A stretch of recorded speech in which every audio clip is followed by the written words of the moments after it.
Hello, everyone, and welcome to the Symphony. Bucho, did we make it? Okay, look at God. Isha no ho. Symphony Entertainment, Gaming, and Arts is my gaming company that focuses on horror systems, indie games, organic content, and player agency to bring a symphonic approach to horror role-playing. I am your host, Bridget Jeffries, but tonight I will not be serving as your keeper of arcane lore because we have Sabrina Haenze back in the conductor's chair, bringing with them their newest Miskatonic repository scenario, Jolene. But more on them in just a moment. If you are not aware, for the entire month of May, we are hosting Miskatonic May, a symphony celebration of Miskatonic repository content. What is the Miskatonic repository? Well, the MR is an official online collection of user-made content that allows creators like me, like you, to write, publish, and monetize your own original 7th edition Call of Cthulhu material. So creators can make money, or they can put it up for free, or they can do pay what you want. But the big thing is you don't have to pay for a license. You have a community that has been cultivated around your success, and it's completely free to do. So if you've ever been sitting back like, I want to publish for Call of Cthulhu, hey, boo. This is your moment. If you have questions regarding the program, how to publish, how to get support, compliance, whatever, you can feel free to email me at bridget@chaosium.com. That is a bridge that you walk across with 2 T's at chaosium.com. And I can get you plugged into some really amazing communities and some even better resources. And I'm just going to shout them out right now because they're worth it. They put in a lot of work. And they do a lot of really amazing things for the community. So communities such as the Stars Are Right podcast with best-selling content. One of them, Phaedrus just went to print on demand, I think earlier this week. The Miskatonic Playhouse podcast. This podcast literally runs Miskatonic repository content. So if you write something and you publish something, you can send it to them and they will actually podcast your content. The Council of Shoggoths, which is the organizing body of the Miskatonic Repository Con. The MR Con is an annual convention online that happens every October, where MR creators come together and they play test and they soundboard and they run their scenarios and there are giveaways, and Chaosium throws all of this amazing support that direction. And it's really awesome. If you get a chance in October, be on the lookout for Miskatonic Repository Con. And then last but not least, there is the Heinrich Moore Presents YouTube channel. Heinrich Moore is actually the chair of the Council of Shoggoths, and he dropped a video today that I haven't had a chance to watch yet, but I will probably watch it tonight or tomorrow, about how to market, how to monetize, and how to boost your sales on the repository. So if you want to publish for Call of Cthulhu, again, if you didn't know, this is 100% your moment. There's a community around you to support you. Chaosium has hired me and 3 other ambassadors to help you. Literally, this is your moment. So before we get into the game, there are 2 quick announcements. Symphony Entertainment does have a Patreon.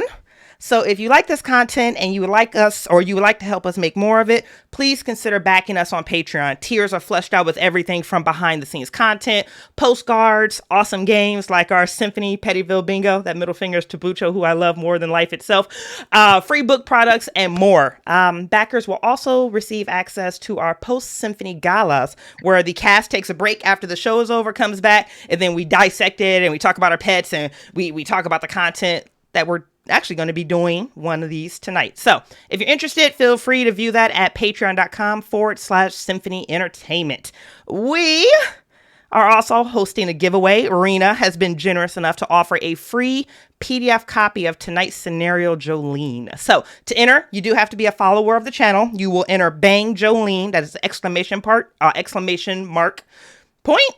Ha!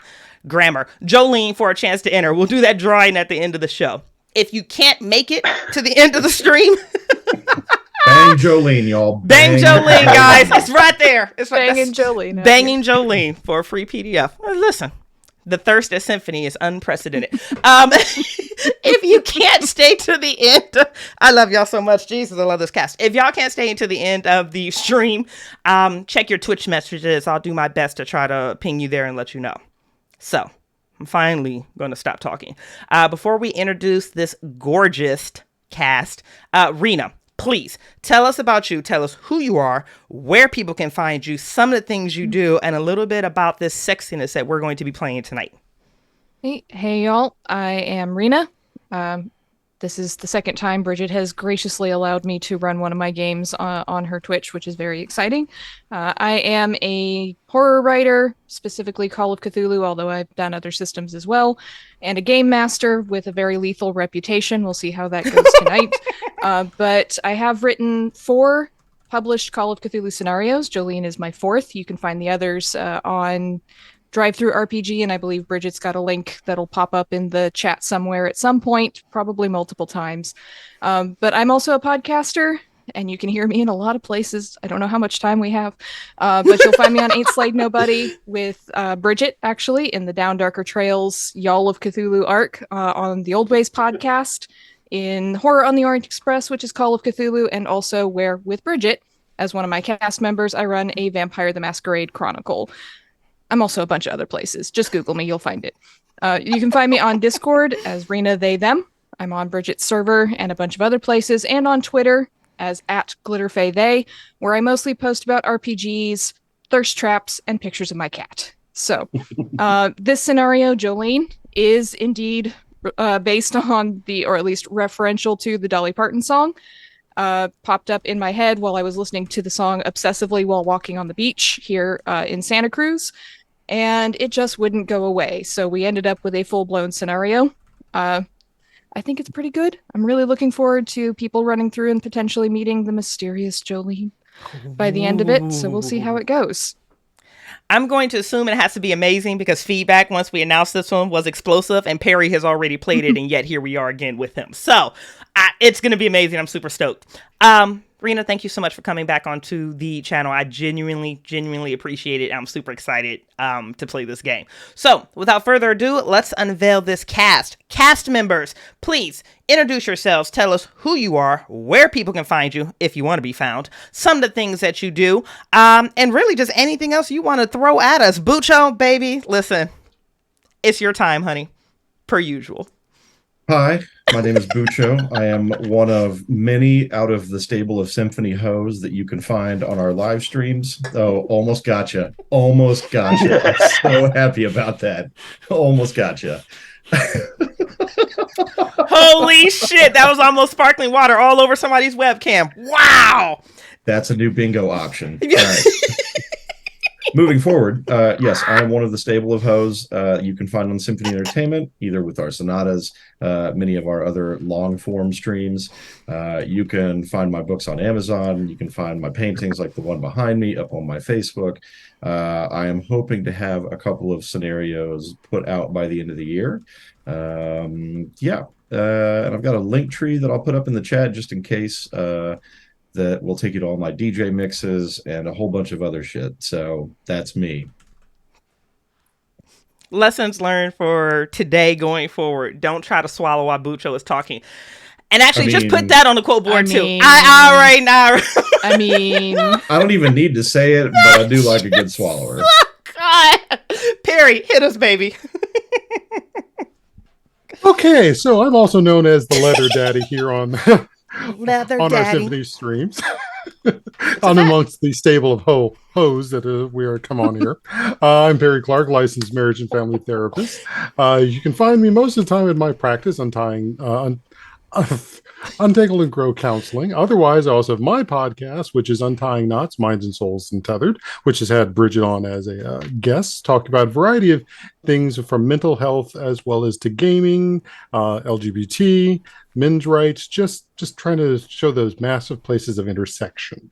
Otherwise, what's going to be happening later this month is Kubla Khan here in the Bay, and I will be one of the GMs, part of the Knights of the Fourth Wall, running the Mega Dungeon there. Whoop, whoop. So if you have a chance, come check us out there. Otherwise, hey, roll that dice. Yes! And last but totally not least, and thank God we haven't scared him away yet, Carl. Yet. Evening, everyone. My name's Carl. I am a longtime gamer for both role-playing games and tabletop games. Big miniature painter, board gamer, lots of different things. One of the things that I don't have a lot of experience with is actually horror games. Enter Bridget, who I met a couple of years ago at Origins through mutual friends. I am here to play my first actual game of Call of Cthulhu. Hey! So I'm greatly looking forward to that. I don't have anything to promote at the moment, but I am working on a pair of scenarios for Call of Cthulhu. I'm hoping to have the first one of those out in the next couple of months. And I also have a Instagram where I post my painted miniatures. So if that tickles your fancy, I'd always like a follow at darehousecarl.com. Carl, thank you so much for coming onto the streams. Thank you for trusting us. Thank you for lending your experience and your time. And your first Call of Cthulhu game is going to be one with Arena. I'm looking forward to taking your Call of Cthulhu virginity. Thank you for trusting us. We're Symphony Airlines. In the absolute going to happen event of a crash landing. It's inevitable. Just enjoy the fall at this point, Just look for any one of the hoes from our stables. You can find them at every exit. Woo! It's a very concerning airline. You'll love it, honey. The frequent flyer mount. If you get too thirsty, there is beverage service halfway through the flight. I literally can't wait. Content warnings have been discussed with the cast and crew. The X card is in play per direction from Rena. If you need to activate the X card, you need to send them a message in Discord, or if you're comfortable, feel free to do the visual X where we can all see it. No judgment passed, no questions asked. We will also be using the green, yellow, red traffic light method that I will potentially call if we need it. But otherwise, lean on each other, trust each other, and let's have a phenomenal game. Rena, I am completely out of your way, babe. The stage is yours. It is September 2019, ye mythical year, the before times. COVID has not happened, and as far as we know, is not going to happen. It is a time where you can actually go out and see people, and it's just a magical, magical time. Or so you think. But it is the beginning of September, and we zoom in the town of Santa Cruz, which is in the Bay Area of California. You've all come in at some point or another, whether you traveled in together from the airport or drove in, up to you. But you came down Highway 17 from the San Jose airport into Santa Cruz proper. It's drizzling just a little bit of a chill from the wind coming off of the Pacific Ocean. And the first thing that strikes you as you're driving through town is the sheer contrast that surrounds you. Every overpass you go by, seems almost every street corner, especially once you get downtown, there is a houseless person or several of them camping out. You see people walking down the streets with a slight stagger or a vacant stare. People who are yelling at nothing in particular and talking while other people just kind of put their hands up and avoid them. And at the same time, you see massive rows of millionaire homes all over.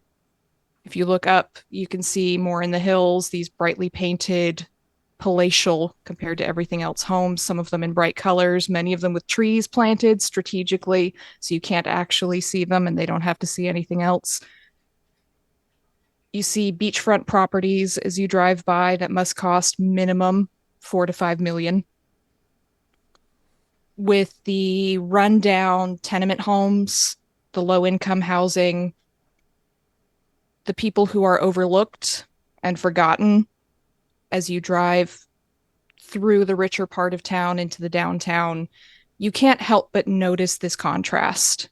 This town that seems to be almost at war with itself, where you have these two differing populations, those who have and those who have nothing.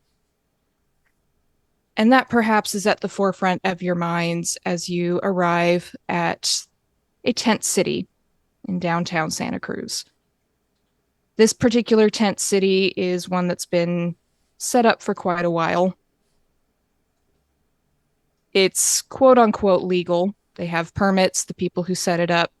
The police still come around. You can see a couple cop cars driving up and down some of the streets along the side as if they're watching for any sign of what they would call trouble. But there's all sorts of tents that you can see as you park your car or cars. Some of them are proper tents, these pup tents or 1 to 2 person tents that maybe have been donated or picked up somewhere. There's blankets just draped over trees that you can see. There's people just sitting out in the light drizzle. But this is a large community, large-ish, of people who have nowhere else to go. And the reason the 4 of you are here, entering this place, is because in some way you also feel like you have nowhere to go in a different way. All 4 of you at some point in the last couple years have lost the person you love most to a mysterious woman by the name of Jolene. You never met her. You never saw her. You might have heard bits and pieces from your partner before they lost the ability to completely speak about anything else but her. And then one day she was gone. And so were they. Some of them left town, disappeared. Some of them fell into comas. Either way, you have lost them. And then, just about a month ago, a new subreddit popped up. And all of you had alerts on your phones or your computers for this name. And this subreddit, called Who is Jolene, was started off by someone asking if anyone else had heard of a mysterious woman coming into town and leaving with a particular person's partner. And multiple people have chimed in. No one uses profile pictures. Some people seem embarrassed to be talking about it. No one knows what she looks like. No one's gotten pictures of her. But everyone on this forum in different cities all across the country have lost someone. And then this week, something unusual happened. A user by the name of .Perkins80 posted that Jolene was in her town and that she was losing her husband, Tommy, to this woman. And she begged for help. And for some reason, known only to yourselves, the 4 of you could not resist the possibility of finding her, of getting answers. Or for those of you whose partners left, maybe getting them back. Whatever your personal reasons are, you find yourselves drawn here. And you come to this particular tent city, as Dot asked you to do. You walk in, you see these tents everywhere. There's a large open tent set up at the back for a nonprofit organization called Santa Cruz Helps. And this is a nonprofit, you would know from your research, that offers food, hot meals every evening in this particular tent city. They have a couple portable showers. They do needle exchanges, all of these things. And Dot works with this organization. So she's asked you to meet her here. And you can see the long line of people queuing up towards the table. Others who are sitting at their tents like they have no idea where to go or that anything is happening around them. And you do attract some attention as you walk in because you very clearly don't belong here. So why don't we introduce our characters here as you enter, perhaps together. And we'll start with Dr. Ricardo Bucho. Hi, I'm Dr. Leonard Ricardo. I'm a 50-year-old man, got darkish olive-colored skin. I'm a tall, kind of lanky guy. My clothing doesn't fit quite right. It's either too small or a little too long. Kind of gives me a strange look when you look at me. I am a doctor of the occult. That is my specialty. Yeah, that's me.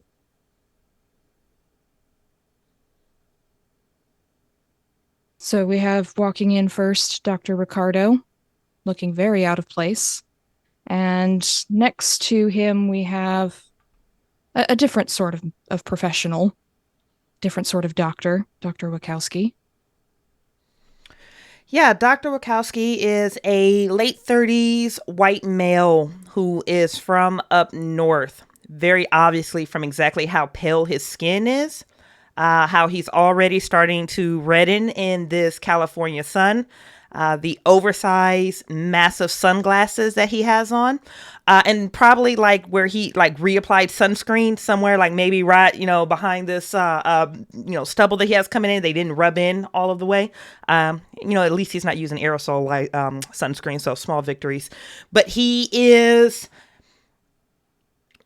average size, like maybe 5'9", nothing really distinguishable about him other than how pale and how uncomfortable he looks in the sun, but he is very well tailored. This isn't meticulously manicured, but like he's in a pretty loose, comfortable, but still well put together linen suit that has, clean shoes that like you can tell that he's not one of those guys that when he takes his shoes off, he like takes his toe and like flips out of the shoe. He's probably one of the people that like unlaces his shoes every time and then like puts them neatly in a corner.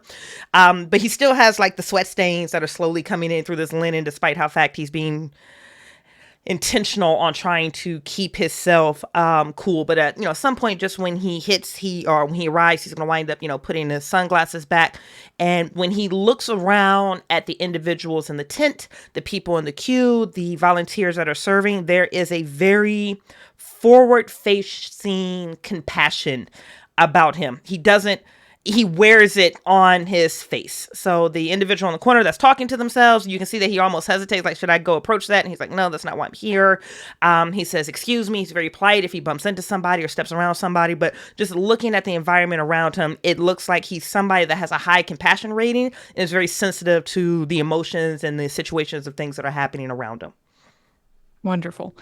So our two doctors come in first, and behind them, we have our actual medical professional, as they might put it, Nurse Jacobs. So Nurse Jacobs is a white guy in his early 40s. Got mostly sort of sandy brown hair with a couple bits of premature gray, very clearly from stress, not from genetics. And he's got like, it's almost like the physical is almost entirely secondary to him. Like he's wearing clothes, but it's probably scrubs that he wore in the cross country drive to get here.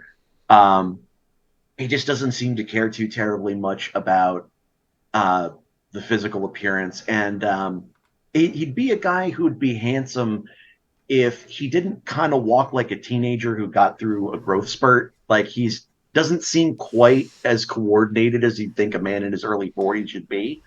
But what he will do basically immediately is he'll sort of note the others who came here and look like they don't belong.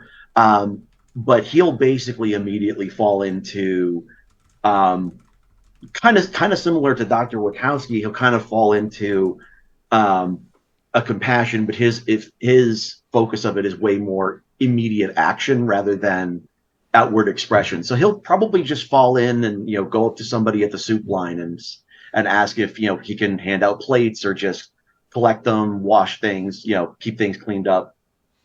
Just wonderful. Kind of let that go.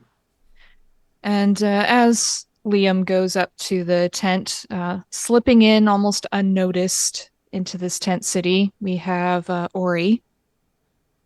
Ori is a probably late 30s, early 40s black man, probably about 5'10", dressed in boots, hiking, jeans, has a windbreaker on light. But on top of that is one of those photographer's vests. And he is carrying a camera. which periodically he'll angle up and take photos around the camp itself. But also what's most noticeable is this sort of very well washed blue knit cap that he's wearing, that it doesn't look like the normal knit that you might wear if you're hiking or cold weather.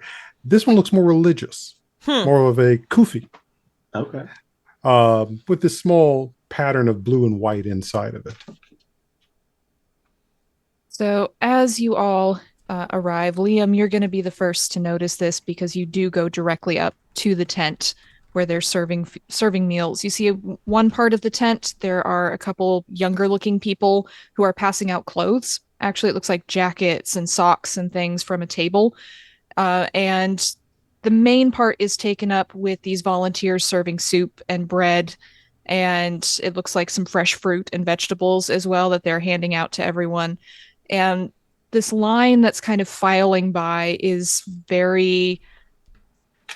it's moving more slowly than you would expect, but that's because as you come up, you notice there's this older woman, maybe in her late 50s.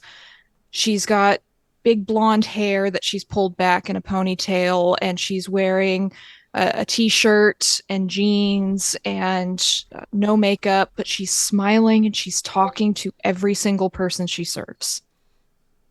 All of them. You see her pass a bowl of soup to a young person who is obviously pregnant and just pats them on the hand and says, remember, Nick, I've got those prenatal vitamins for you, so if you just stick around after, I can get you those.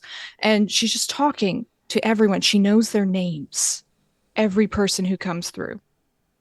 And she looks up as you come over, Liam, and you ask if you can help. And she pauses, wipes the back of her forehead for a moment and smiles and says, okay, we can always use some help. If you want to go down to the end there and start passing out the cutlery and things, we have to keep it away from the actual food. Kids, and she seems a little flustered. Yeah, if you want to go down there, that would be great. That would be great. Thanks. Many hands make light work, they say. That's what my Meemaw said. And she smiles and says, I'm Dot. What's your name, son? Oh, Dot, my name's Liam. Nice to meet you, Liam. If you just want to go down there, don't forget your hairnet and your gloves, please. Thank you. Oh, of course. And so she sends you down to the end of the table so you can pass out cutlery and things to people. So Wachowski and Ricardo, as you're coming in, you'll notice these people who are kind of watching you, just looking up at you with interest, not with anything super intense or intentional, but more, what are you doing here? And there's one person who's sitting in front of a blue tent, and they're just kind of slumped back against it. They're playing a harmonica as you come in, just kind of broken notes, but no one seems to mind. They're just playing, and they look up and they see you, Dr. Wachowski, and they start waving at you. And they hold up a bottle of some kind, no label on it, and said, "You want something? Look like you could need a pick-me-up. I got lots. We gotta share around here." Yeah. He'll head over and he'll smile. Do I look that out of place? And he'll reach for the bottle. It's a jacket.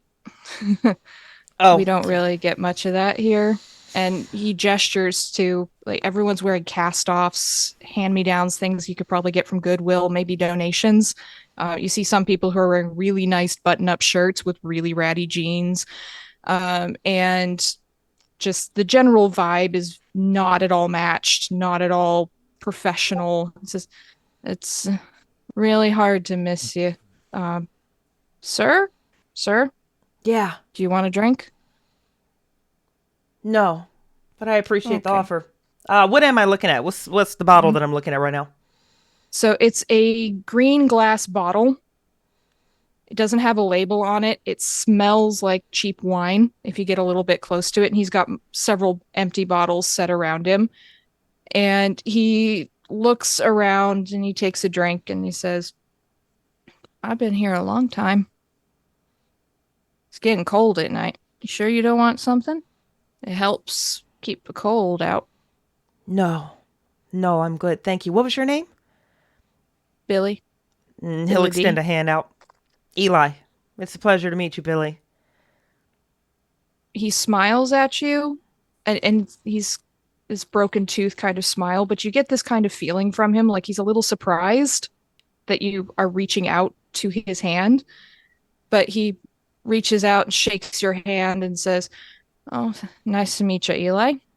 Are you looking for someone? Your kid here or something? I know everybody here. It's a I was fortunate one of the afternoon. first. Yeah, Billy, I was actually going to ask you. I'm looking for someone by the name of Dot.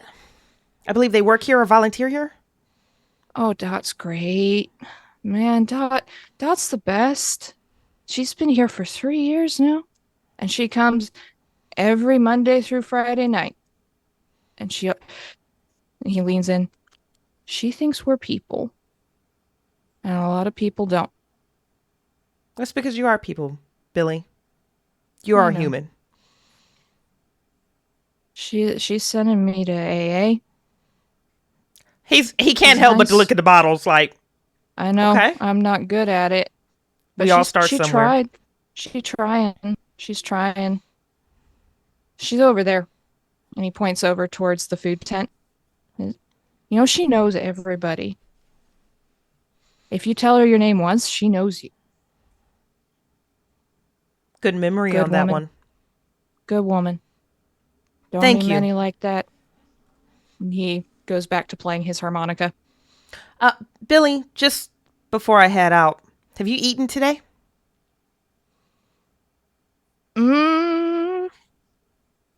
Had half a hamburger this morning. I should probably get some soup or something, but I like to go at the end because then I can talk to Dot more. And also the kids get the hot stuff. Gotta let the kids have the hot stuff. And he looks very serious for a moment. Principles are principles. He respects that. All right, Billy. Thank you. I'm going to go check in with Dot. Okay, so you head off towards the tent. Dr. Ricardo, what would be your first, I guess, action as you come in? You see things all around you.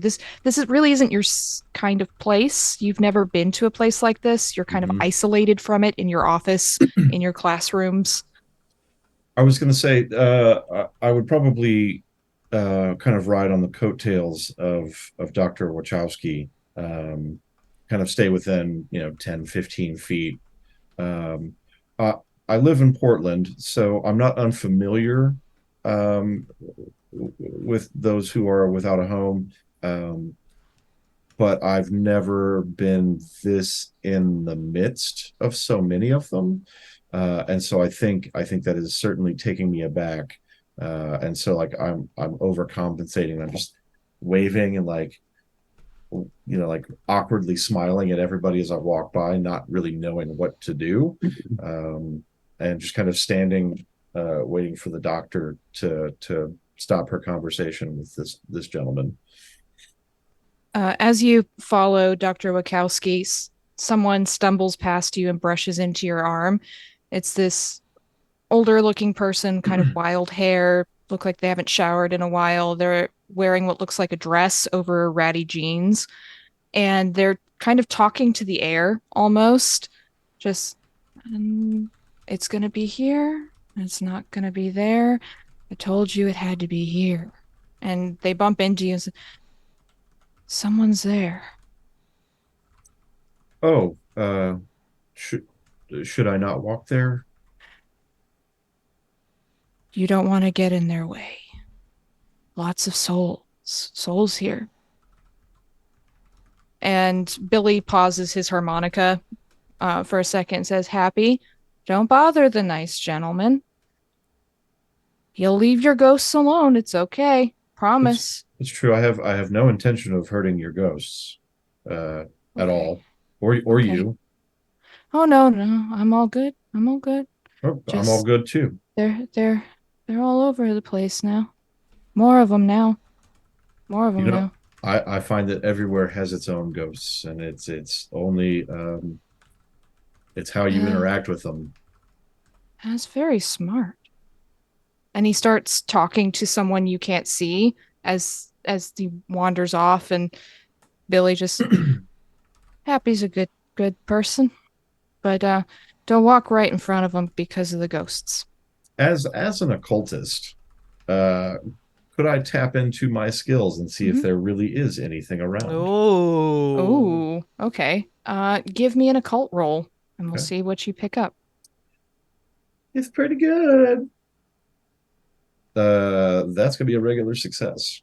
Nice. Okay, so on a regular success, you do get this kind of cold feeling here as you try and tune into your surroundings. You've done a lot of studies, you've gone to a lot of haunted houses and things like that, and you've attuned your senses.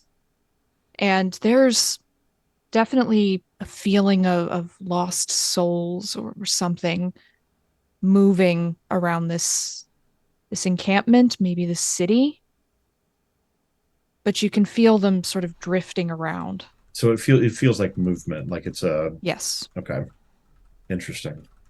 Um, I will notate that Okay. and follow the doctor. Okay. Ori, as you come in with your photographer's vest and everything, people notice your camera and they start kind of pulling away. You see Mm. several people pulling blankets over their faces or going back into their tents. They seem a little panicked when you come in. Well, those that start doing that, I put the camera away and move on. And I'll start not so much taking pictures of them, but more of the stuff around them. Mm-hmm. As I make my way closer to Dot and the tent. And I'll sort of catch her eye. Okay. And at which point I say, as a friend of mine used to say, therefore treat not the orphan with oppression and repress not the beggar. She smiles up at you. Oh, that's some nice words. Yeah. Are you here to help? And she sees your vest and says, "Oh, you can't take pictures here without permission. That's we respect people's privacy. And the last photographer what came through here, we got some complaints from the Oh, neighbors, not and they called in the cops. And it's can you not put that away?" gladly. It was just a nice way to cover my presence. I believe you posted some interesting things on a website. That's why I'm here. I'm Dot Perkins 80. XSE Sniper 86. Oh, nice to meet you. Are you with him? She points down at Liam, who's serving out cutlery. I don't know. Depends on how many others decided to fancy your call. Well, there's four I've seen so far of you folks coming in that don't look like what you belong here. All right. Just give me 5 minutes. I need to finish up serving folks on my shift here, and then we can talk. Okay. I'll be over there next to the one in the hairnet. And she smiles. As you're moving off, Ricardo and Wachowski, you're coming straight up towards this tent. You can both give me listen rolls.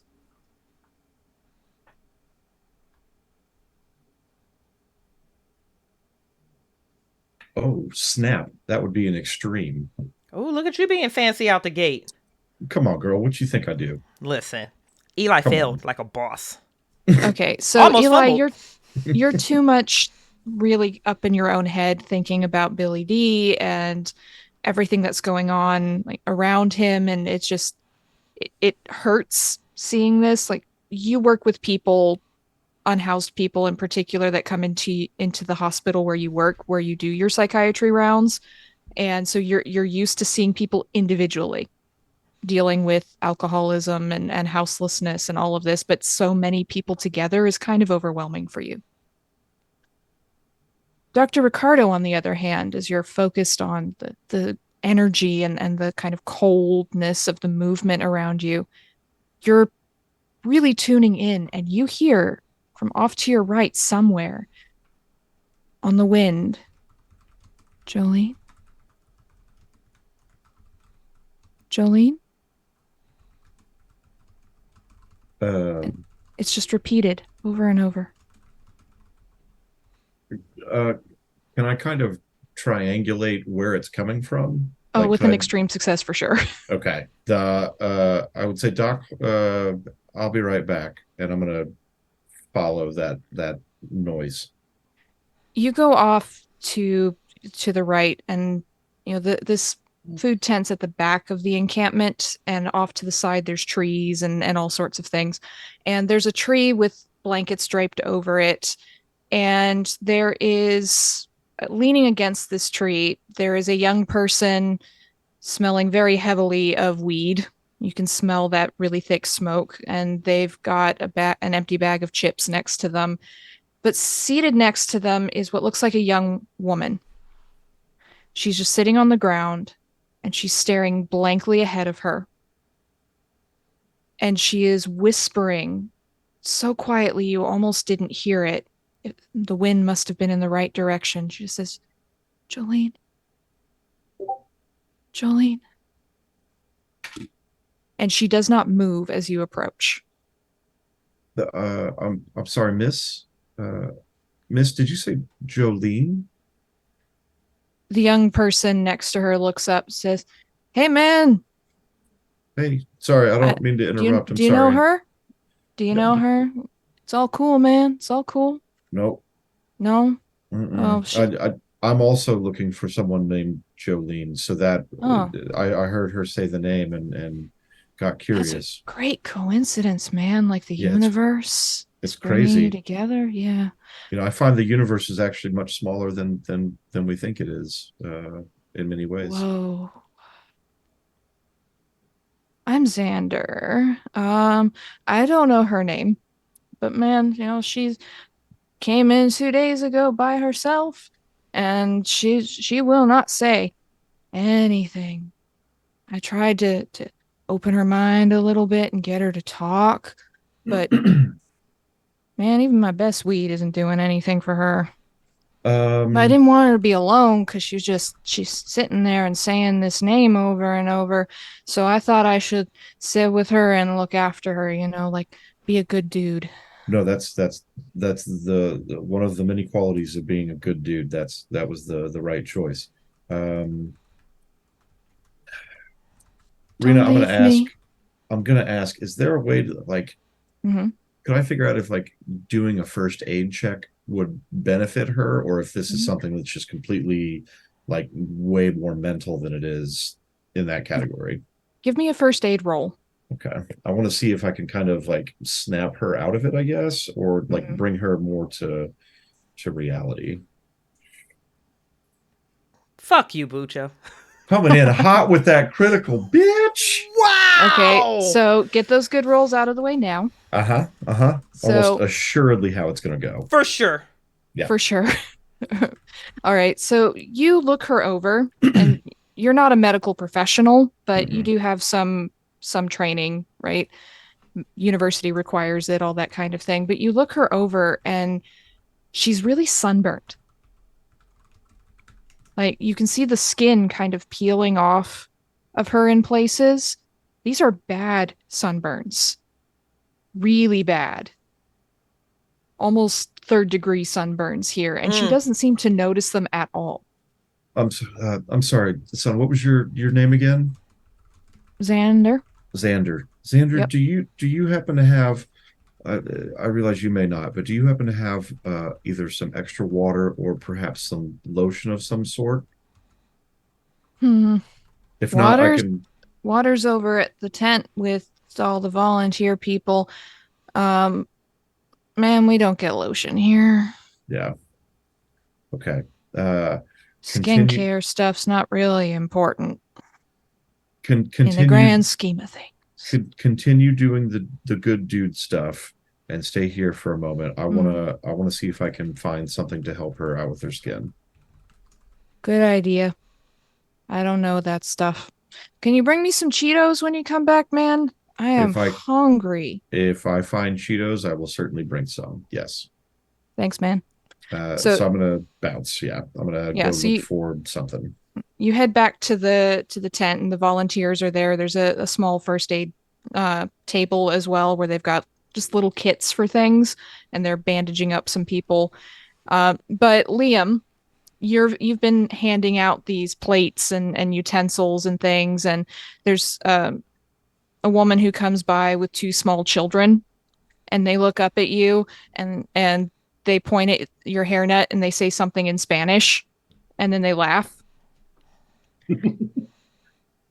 And their mothers, shh, lo siento. They think it's funny. Not a problem at all, ma'am. And she scoops up one of them and takes the food and slips off. And as she does, you see this man in a photographer's vest wearing a kufi coming up to you. He doesn't look like he belongs here. And then just behind him, you see another person who definitely looks like they don't belong here in the form of Dr. Wachowski. So, Xavier, you can go up to Liam if that is what you would like to do. You're muted. Bingo.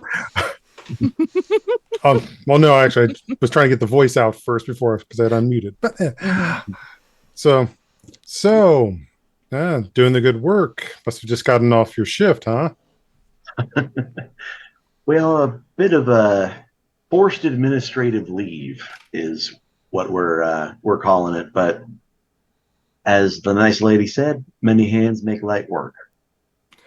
As a friend of mine also said, and they give food in spite of their love for it, to the miskin, the orphan, and to the captive. I'm not particularly up on it, but that sounds like it's from the Quran. It is. A friend of mine was always quoting it quite a bit to me. Fair enough. And as you have this conversation, and Eli, as you come up, Dot comes out from around the table, untying an apron, throwing away the plastic gloves. She stops to say something to a teenager before coming over, and she says, I'm guessing y'all folks all together. And then Leonard, that's when you come up at this point. She's, y'all want to go talk? There's a table back there where it'd be quiet. That sounds great. I was wondering, before I talk to you, there's a woman out there who, in a kind of a strange coincidence, is mumbling the name Jolene. She is in bad shape. Her skin is very sunburnt. Do we have any kind of like a lotion or a Vaseline or anything that we can give her? She looks over at the first aid table. I think we're at one moment. She pulls a large canvas tote bag out from behind the table, and she starts rummaging through it. You guess this is probably her purse. As she pulls keys and a phone out. She says, here you go. I got one. It's got aloe vera kind of stuff. If you want to take that. Perfect. Where is she? But this girl? Mm-hmm. She is outside the tent, a little ways off in the wooded area. Am I understanding that right now? Yeah, on the edge under a tree. It's like on the perimeter of the camp. Correct. So look up and look that direction, and then he'll look back and she's like, "Can you take me to her?" Yeah, absolutely. Let's get some water too, because if she's sunburnt, then she will also be dehydrated. So we should give her some water as well. I'll turn and look at Liam. I think this is your bag skill set too. Oh, sure sounds like it. So you said third degree? Well, I have no idea. I just know that she's sunburnt, and that typically means she's also dehydrated. So I can fix both of those a little bit. So as you all gather things up, and Dot is looking very worried and trying to find more things that she can bring over, like bandages and antiseptic and so on, you hear a loud, piercing scream coming from that direction. Shit. And Leonard, with your extreme from earlier on the listen, it sounds like her. I will run out there. If I've got the lotion in my hand, I don't even care about the water at this point. I will run that direction. Eli as well. Very awkwardly. Same. Following suit. You all run, and Dot's running with you. She's pretty spry. She's wearing really well-worn running shoes, and she moves very, very fast, much faster than you would expect. And you all run over in this direction. There's people coming out of tents or looking up. Some people are too out of it to pay any attention, but those who are able to are all turning their heads and looking. And you come up to this tree again with this tent, and this girl can't be more than 19. She is on the ground convulsing. Her back is arched. She's got some foam flicking out of her mouth. Her eyes are wild, and her body is twitching so fast she can't help it. And Xander's just standing there panicking. I didn't do anything. She just started. She was saying the name and stuff, and then all of a sudden she just started freaking out, man. Like, what do I do? Sorry. I was gonna say, does this look like a God damn it. What do you want to call it? Grand mal seizure. A seizure. Thank you. Like totally blanking. Okay. It does, especially to you, Nurse Jacobs, it does look like a full-on seizure. Okay. He is going to he's gonna like kind of spring into action, and you can see sort of the ungainliness kind of fall away as he starts going into what is clearly a very practiced routine for him. Can I make a first aid to see if there's anything I can do to help her? Liam, would you like help? If I can assist you in any way. And Dot is rolling up her coat and putting it under the girl's head to elevate her head as well. And she's trying to hold open her jaw. And you can tell she's done this before. So you can have a bonus die on your first aid if you need it, because Dot is assisting you. Awesome. And Eli is going to move that gentleman out of the way, because in an active seizure, the last thing we need is somebody trying to reach in, help, or doesn't know what they're doing. So let's move him out of the way. I'm not 100% sure what that is, but I think it's an extreme success. You have an extreme success. You have an extreme. Yeah, the bonus die is the +1 or the +2 if you've got 2 bonus dies. So yeah, just go by that. Okay. So you go to work, Liam, with Dot's help. You're able to elevate her properly. Dot passes you a syringe of something and says, this is what we got for overdose. And it strikes you with that extreme, Liam, that's what this looks like. Is a seizure either from an overdose or maybe from withdrawal. Either way, the way she's foaming, it gives you that kind of feeling. And so you can administer this hypodermic, and she starts to calm down a little bit. Her body starts shaking and convulsing, but as she calms down, you hear the crack of her shoulder. As in her final sort of twitches, she breaks something. And then she completely passes out. And for you, Liam, and for you, Eli, this is incredibly disturbing. Because this is what happened to Olivia and to Rita before they went into their comas. You remember the shaking, the convulsing, the back arching, the foaming at the mouth, the eyes wide, the panic, and then the sudden going unconscious. That's what it says to you. So I'm going to need sanity rolls from both of you. I was just about to ask for one, too. Yep. Meanwhile, I have been scanning the crowd and the surroundings. Mm-hmm. You look around, Ori, and people are just kind of watching. And you see other people kind of moving away as if they don't want to get involved. How'd you do on your sand rolls, you two? Bucho, I swear to God, if you got an extreme. Oh, was I supposed to roll too? Not you, sorry. Carl, Liam. No, I failed. They both failed. All right. So it's only a D2. But you both lose 2. So this kind of feeling, this memory is like a gut punch especially for you, Liam, because Rita was in your own hospital ward when she was brought in. And you were there as she was convulsing and people were trying to hold her down and there was crying and screaming. And it's overwhelming for a moment and you both kind of have to pull back. But the girl is now calm. And she's unconscious and you don't know if she'll wake up. But she's not convulsing anymore. And a young man in an apron and what looks like a hairnet comes running up. He's got his phone out and he says, I'll take her in my car. I'll take her to Dominican. They don't send ambulances out here anymore. I can't get anyone to. I'll take her. Dot, you're off work now. I'll get her out. I'll get her out to the hospital. God. Fuck, this is the last thing she needs. He looks at the sunburns and everything. Thank you. He points at you, Liam, or whatever your name is. Liam. Okay. And he leans down and he picks her up, and pretty easy. He's this big, muscular man. Says, Marie's gonna go with me, Dot. If don't worry about it. We'll find something to get her in. They can't turn her away if we take her to the emergency room.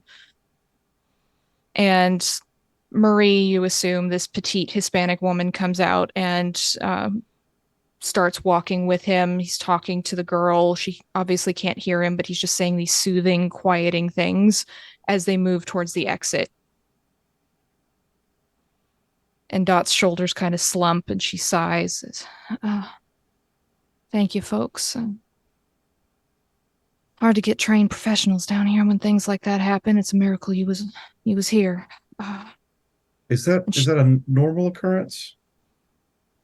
We get overdoses and things sometimes, or we get people coming in and they can't get access to their. Before we started the needle exchange and all that, you had folks coming in who couldn't get access to their heroin, and they'd go into withdrawal, I guess, and we'd have to do Narcan things all the time, but not so much. Now we got the programs and stuff. That was the worst one I've seen in a while. That gentleman said that they don't come here anymore. Oh, I don't understand. They don't like sending ambulances down here because no one has insurance. Well, that's fucking so how are they gonna get the money back? They can't say no if you take them direct to the ER, so that's what we tend to do.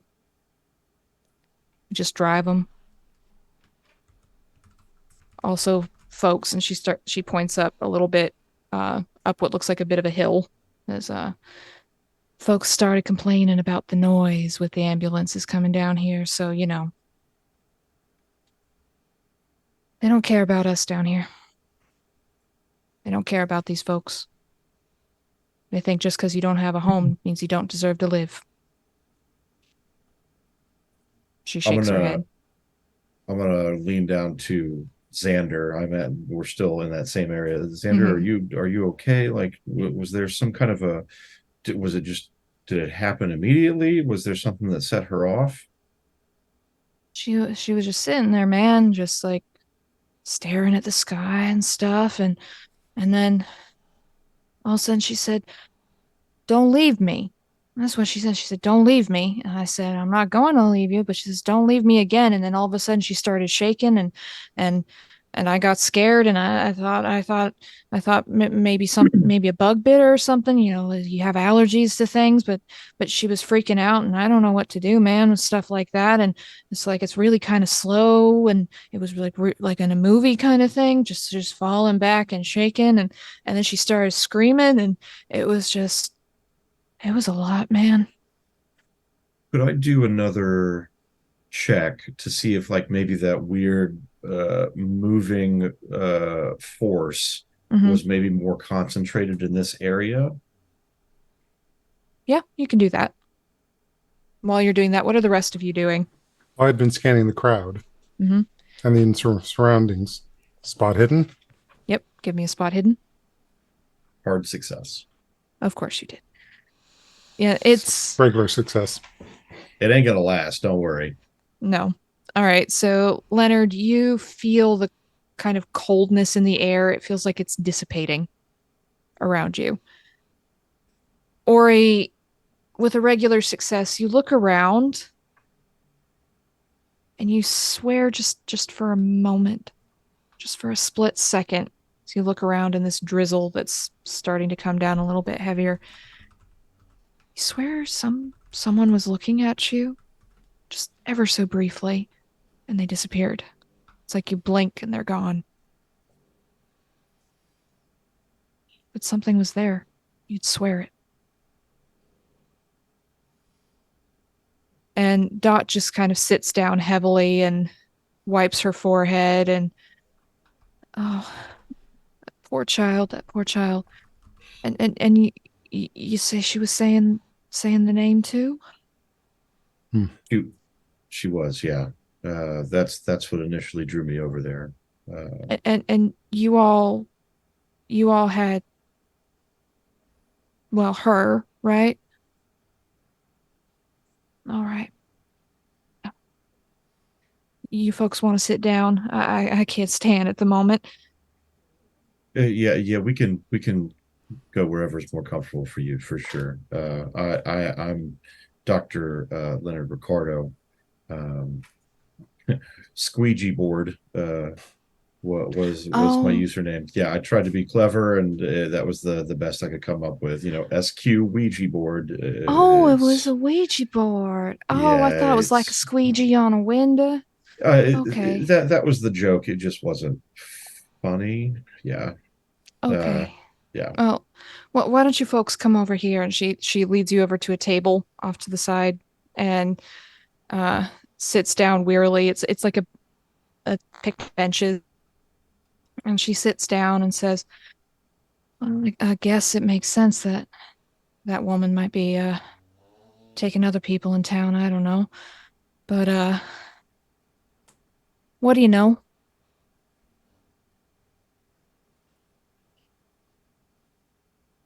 about her? Pretty little. I know that. I'm sorry, I don't know everybody else yet. We haven't really been completely formally introduced. But my partner Cammy, she goes by Cam. She had befriended a woman named Jolene that she said she had met while she was out at lunch with the girls one afternoon, about 3 months ago. Cammy just didn't come back from a lunch / spa day with Jolene. Have you? I have no idea what she looks like, what she sounds like. I've never talked to her. I've never seen her. I don't know who this Jolene person is.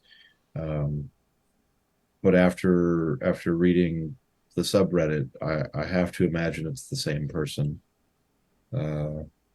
There are far too many coincidences to ignore it. And the rest of you? Any of you ever met her? Only the stories they told us before they disappeared. Before both of them disappeared. Quick question, Keeper.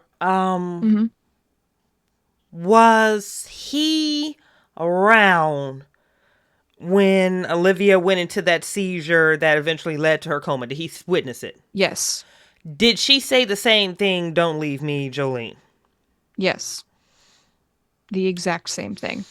So I think when he lost that 2 points of sand, his involuntary would have been just to step back and actually just walk away. Just completely okay. Nope, out of that situation. He's been very quiet since then. He's not even sitting at the table now as much as he's standing next to it, leaning off of it with one hip.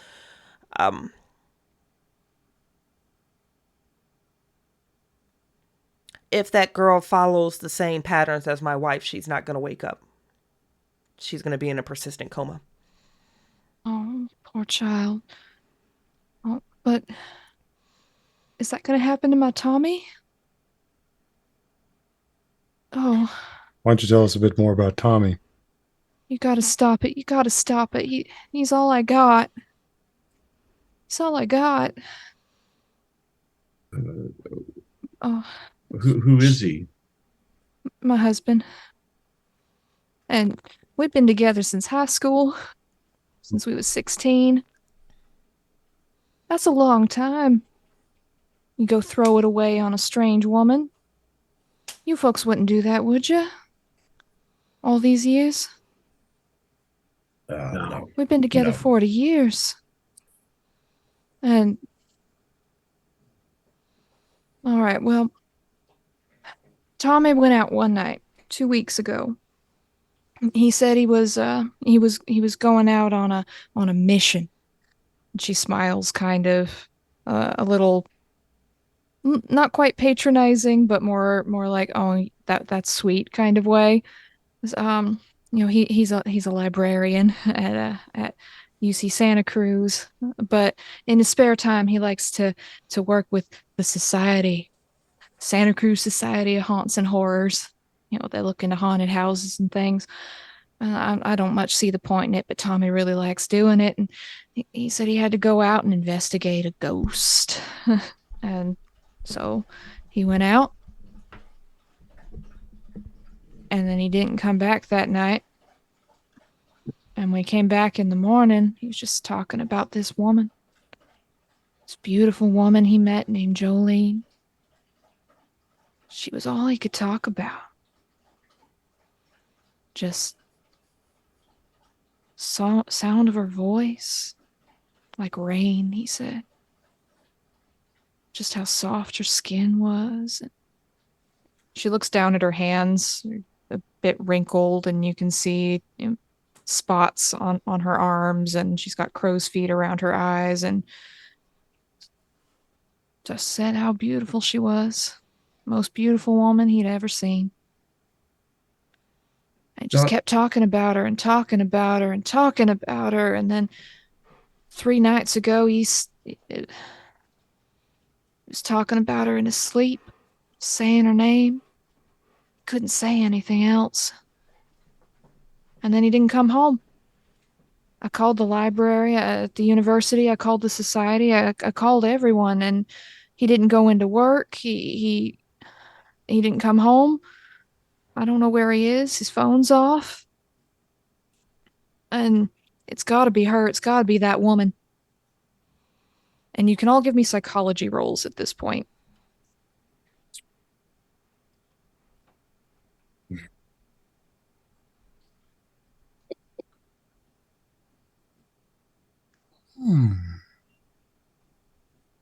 Failed, but close. Okay. Success that he's gonna burn down to hard success. Okay. Likewise. All right. So the two of you who failed are just kind of wrapped up in her story. She seems really upset. She's really tired, and you remember that feeling yourselves when your partner first started drifting away, when you could feel it. But Eli and Ori, she's not telling you everything. There's something she's holding back. And with the hard success, you get the sense that she's embarrassed by something. The more you can help, the more you can share, the more we can do. Oh.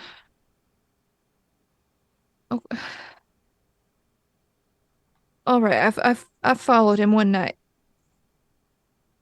I knew he was going out to see her, and I didn't want to be the kind of wife that did that. Doesn't trust her man and sneaking around, and it's not how my mama raised me. But I had to find where he was going, and she pulls out her phone that she'd taken out of her bag earlier and shoved in her back pocket. It's an older phone, still a smartphone. The screen is cracked, but it's definitely older. And she quickly scrolls through something, and she turns the cracked and blurry screen around to you. She says, I got a picture. She's real lean pretty. into the phone so you can get a She's better real- view of her. She's real Likewise. pretty. Real pretty. And you see the back of an older man, kind of stout, wearing jeans and a short sleeve button up. You can only see the back of his head. His hand is reaching out towards this woman. And you can only see her partially because her head is slightly turned towards him. So you catch just the profile. Just at this moment, Dot snapped the picture. And she's wearing this long blue coat, trench coat, maybe against the rain. She's got long, wavy auburn hair. Her skin is delicate and pale. And you catch this slight hint of a smile on her face in this slightly blurry photo.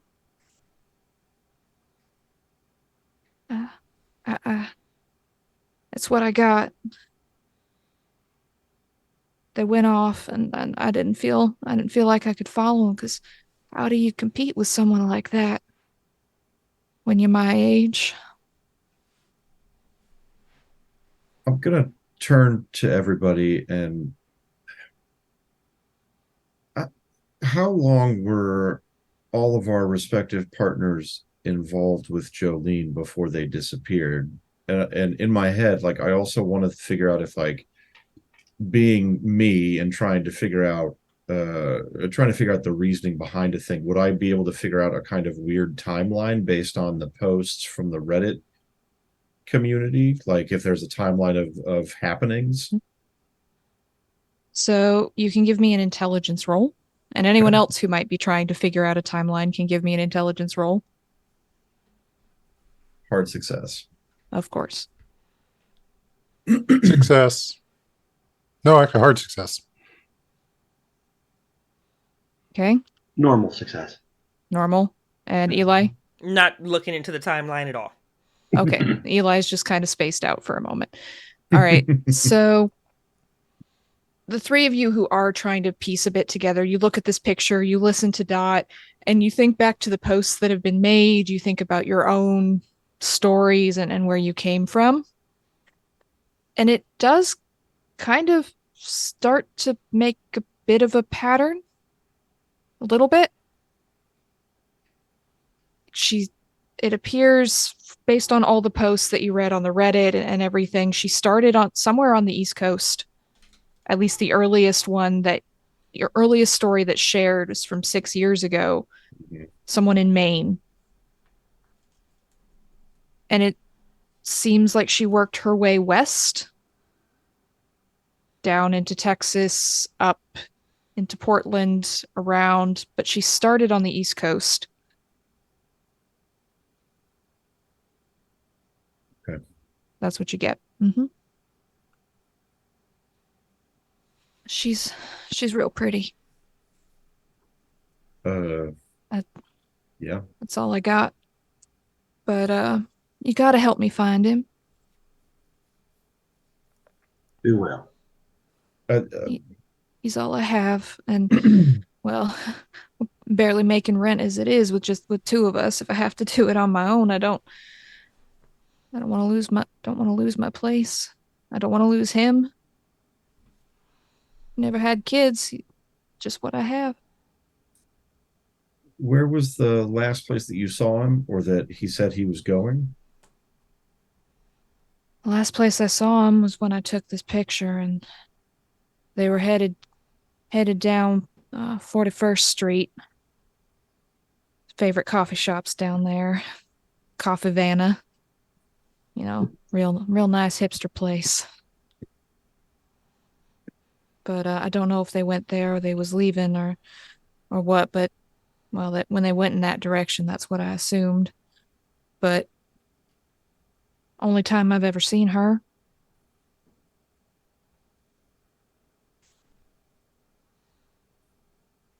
Well, if you wanna, I guess you could talk to Mike at the society. And she fishes around in her wallet and she pulls out what looks like a business card. It has been very unprofessionally made, with a green border around it and little bats in the corners.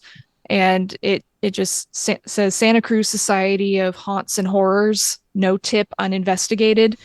And it has a website and a phone number. And then it says Mike Perez, and then Tom Perkins at the bottom in Comic Sans. It's quite distressing to look at. You lost me at the Comic Sans. Comic Sans, honey, that was enough right there. God damn it. Only Sanity roll, Bucho? No. Right, in real life. So she hands you the card and says, he's the one that sent Tommy out on the night he met Jolene. So maybe he knows something. Or you could go to his work, I guess, at UC Santa Cruz. Dot, can you text me that photo? Yeah, sure. And if you give her your number, she'll send it to you as an attachment. I gotta go to work. Got my second job down at the Burger King. Well, this also feels like a good time. Like maybe we should all share each other's contact info just in case. And if we find anything, Dot, we can get in touch with you. All right. Yeah. I'd go myself, but I can't afford to lose the work. You know, if you don't show up for your hours, you don't get paid. I mean, I'm already off work, so I don't, and I'm here. I'm not home. I don't mind doing the legwork. All right. Well, I'll see you folks later. And she picks up her bag and walks off. She looks a lot more weary now than when you first saw her. That kind of perky smile and that calm compassion has sort of drained away as she just sort of slowly trudges out. Hey, Dot. What was the name? What was the name of that coffee shop, and in which direction is it? Coffee Vanna. Coffee Vanna. It's on 41st. You're going to want to go up towards Portola, and then you got the Googles, right? You can find it. Yeah. Dot, which emergency room did they take that girl to? Probably Dominican. Okay. Well, rather, it's 2019, not 2012. 2019, Yeah. My car is a 2012.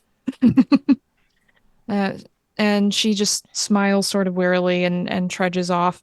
It's now about 6 p.m. So you have a few options. You can call Mike or go to the address on the website to see Mike at the Santa Cruz Society of Haunts and Horrors. Or you could go to the university. It's a university. The library is going to be open for quite a while. That's where he worked. You could try out the coffee shop, or you could decide to meet up the next morning and see where to go from there. So it's up to y'all. What would you like to do with all this information you got? For me personally, I think it makes sense to maybe try the coffee spot because it might close sooner than the library, and then go to the library after that if it's going to be late. It's a college campus, so it'll probably be like midnight before it closes. That would work too, and never know what people have seen without realizing it. Yeah. Mm-hmm. Just a quick question while I'm trying to piece everything together here. Are any of you, I guess, really active on the Reddit forums? I'm not. Like, have been actively following them for the last 6 years or so? I have. How long is she last two, at least. How long is she typically staying in each city? And how many victims does she have on average per city? Do either of you know? So what you would know from your own experience, and also just from things that have been said on the Reddit, she generally doesn't stay much longer than 2 weeks. It's a very fast process. But it's an interesting question, Eli, because when you raise it, you can't think of more than one person from any city having posted about her. May also be those that actually had connections who found their way to the website. There may be others who never did. Well, that's what I'm thinking. Not everyone is going to report it, but if she, over the course of 6 years, statistically speaking, let's say she comes into contact with one person per city, and she stays there around 2 weeks. She met Dot's husband 2 weeks ago. He disappeared 3 days ago, but another victim was just carted off. So we don't have a lot of time. At least not here if she sticks to her patterns. And unless she's a monk, she's probably encountered a lot more people that just, and they'll stop and just sort of look around this camp a little more intently. And just sort of listen.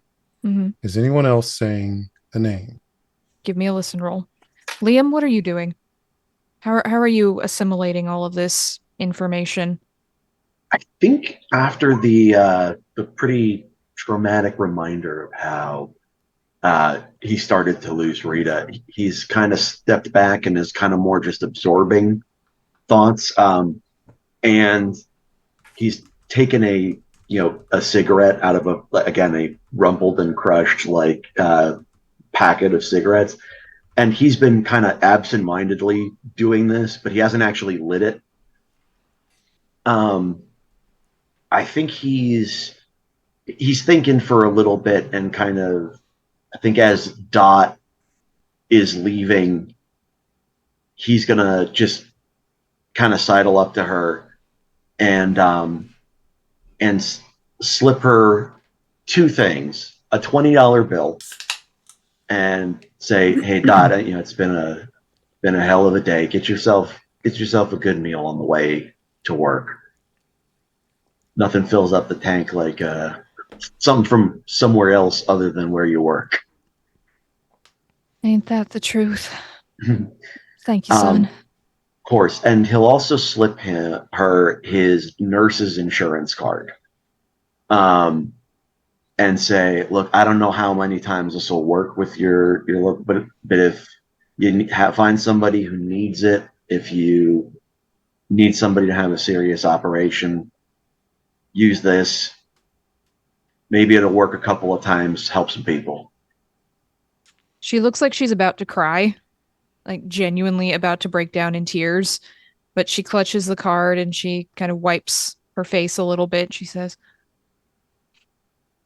"I knew there were some good people. Appreciate you." You too.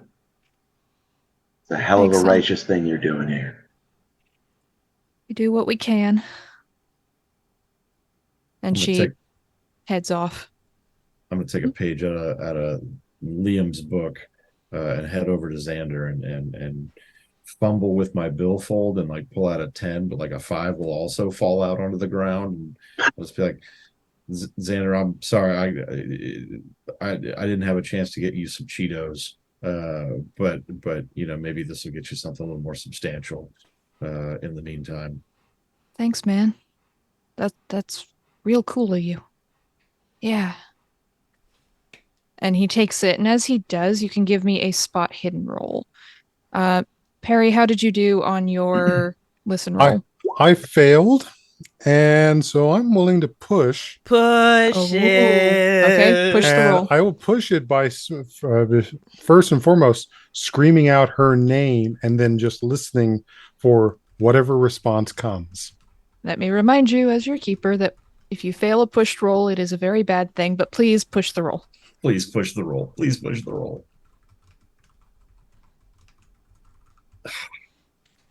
Hard The success. disappointment. Oh. It's so disappointed. Bless you, dies. Bless you, dies. Well, Bless the heart of the dies. well, I don't know.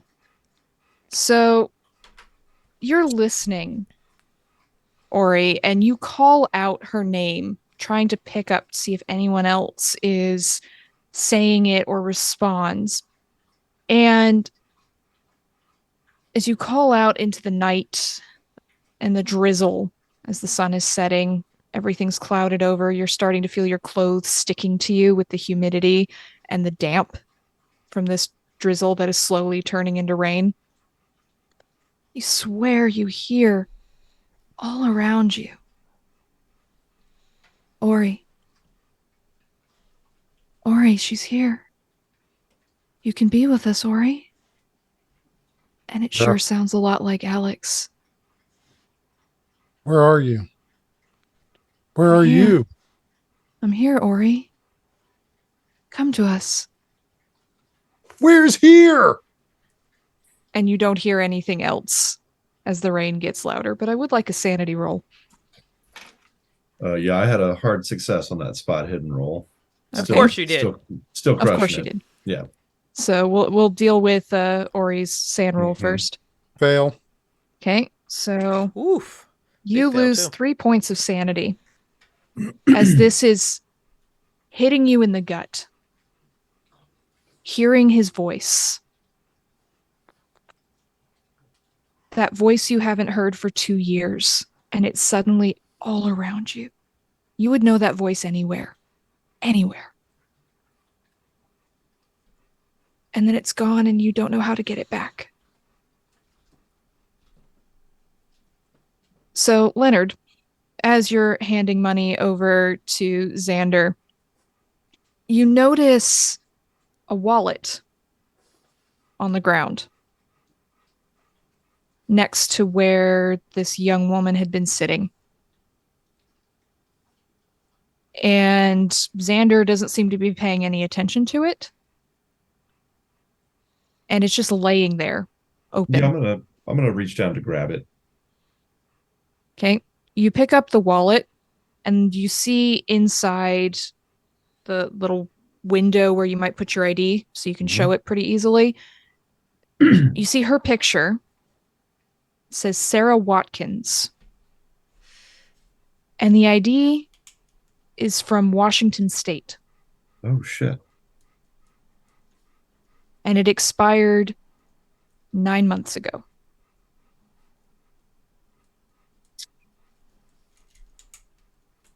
Okay. Hey Xander, quick question. Did you just meet this girl today or have you Oh, known her for a two- little bit? 2 days ago, man, she came walking in looking 2 like days, hell.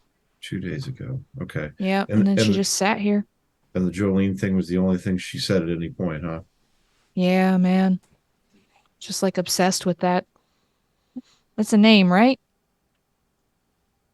Yeah. Okay, cool. And he wanders off with your $15, presumably in search of Cheetos. Yep. Almost So, certainly. Probably a family size. almost certainly multiples. So, you all have this looming sense of dread. You know, based on timelines, Tommy's time is ending very soon. If Jolene sticks to her pattern, you don't have a whole lot of time. And it's getting dark. I What did would you want to all like ask to one do? thing. Was the entire outburst from Xavier out loud where we all heard it? The where? Well, you definitely heard him yelling Jolene. Yeah, You because did not hear he yeah. didn't hear the rest. That's why I just wanted to clarify. No. I just want to make sure we didn't hear the rest. Okay. Unless you were actually shouting it, Ori. I was probably shouting it. Okay, so then you did. If he was shouting it instead of just kind of saying it quietly, you all heard that. Yeah, you probably would have heard the "Where's here?" That's what Where I are wanted you? to know. Yeah, exactly. Yeah, Yeah. yeah. Ori, what's going on? I heard Alex. I haven't heard him in 2 years. It was him.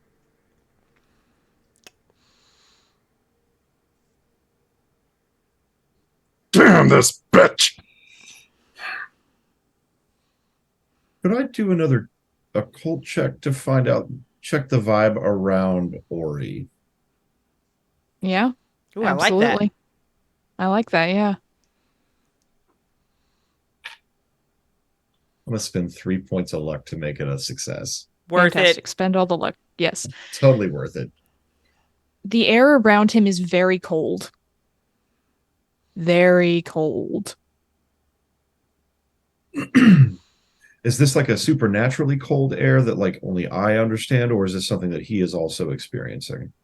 You're the only one because you're Okay. tuning into it. There's Okay. the same kind of cold you felt when Happy was talking about their ghosts and you tried to tune in. You feel that cold around Ori, and then it just sort of evaporates into the air. Damn. Okay. Mhm. What do you do? Ori, I am able to sense something a little unusual. I've sensed it a couple times now here. Once with the girl and once with you now. There's a coldness to the air, so I think it's gone now. But I will continue looking for it in the hopes that we can find your Alex. But I want you to know, like I felt whatever it is that you experienced. We'll keep looking. So to the coffee shop then? Yeah, Alex would say, so follow not the lusts of your heart, lest you may avoid justice. And at this point, I'm ready for that lust, because justice is done. And I will spin and start to walking in the direction they said about the coffee shop. Okay. So you'll probably want to drive because right now you're downtown and you need to head all the way up to one of the suburbs, which is by the beach. So are you taking 2 cars, 1 car?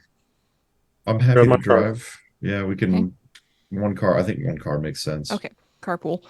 So you drive in relative quiet up the street. You hit multiple potholes as the roads are not especially prepared for wet.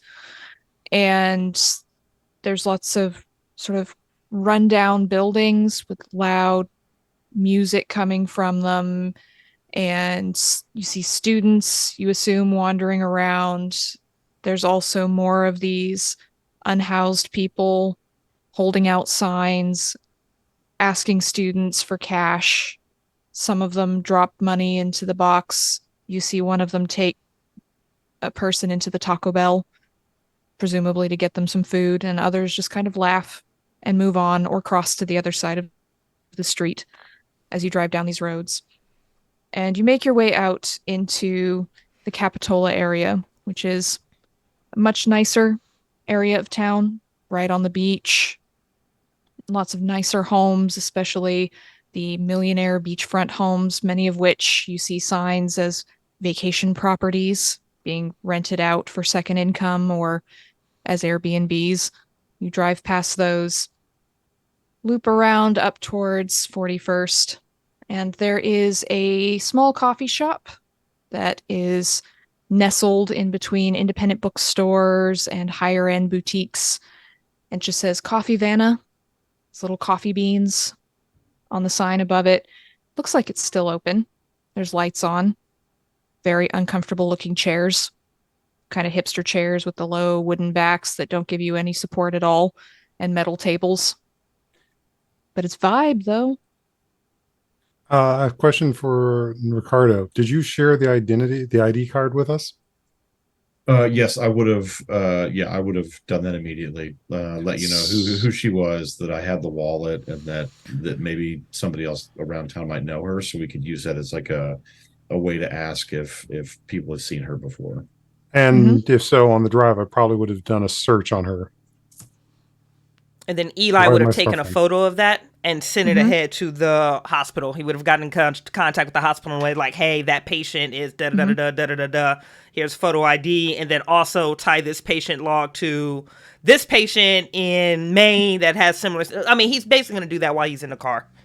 Excellent. All right. So Eli's on the phone with Dominican's emergency room services. They do appreciate getting photo ID so they can try and call someone. Ori, give me a computer use roll. Closest thing we've got to a phone use if we're doing Google. You know, random. I can't tell you the last time I've heard that roll called for. I don't see computer on my sheet. Should I use library instead? Yeah, go ahead and use library use. Oh, extreme success. Nice. Okay. Your Google foo is strong. The Google foo is strong. The force is strong. So you hey, do some. It's part of my job. You do some digging. It's a little difficult at first, Ori, because Sarah Watkins is not an uncommon name, right? It's not even in Washington State. But what you do find is you finally find her, or at least an article about her that a local teen went missing. And there's a photo of her. It matches up. Went missing 9 months ago. Disappeared from her community college class in Pullman, Washington. Just disappeared. And there's a plea in the paper from her family, a reward being offered. You find several more of these over the next couple months. A couple posters that have been made and put online. Have you seen this girl kind of thing? And then it just sort of peters out and there's nothing else on her. I will hand the information over to Eli. I think you need to make a phone call. 9 months ago. What am I looking at? Portland? He's already Washington. on the phone. Pullman in Washington State.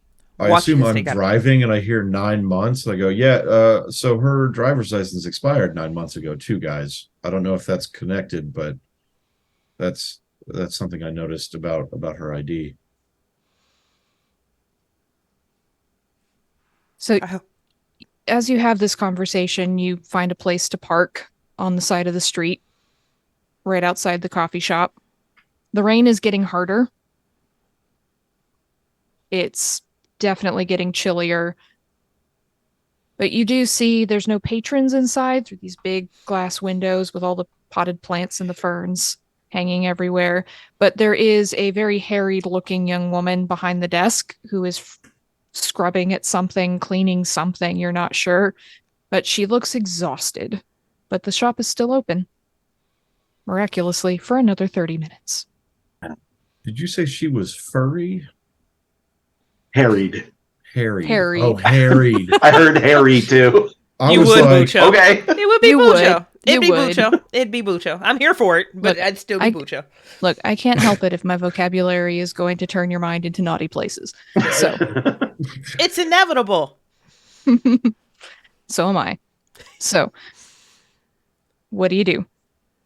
Oh, we broke Bucho. Bingo. He'll slip out of the car and head in. Yeah, I'll park the car and head in for sure. Okay. You all go in.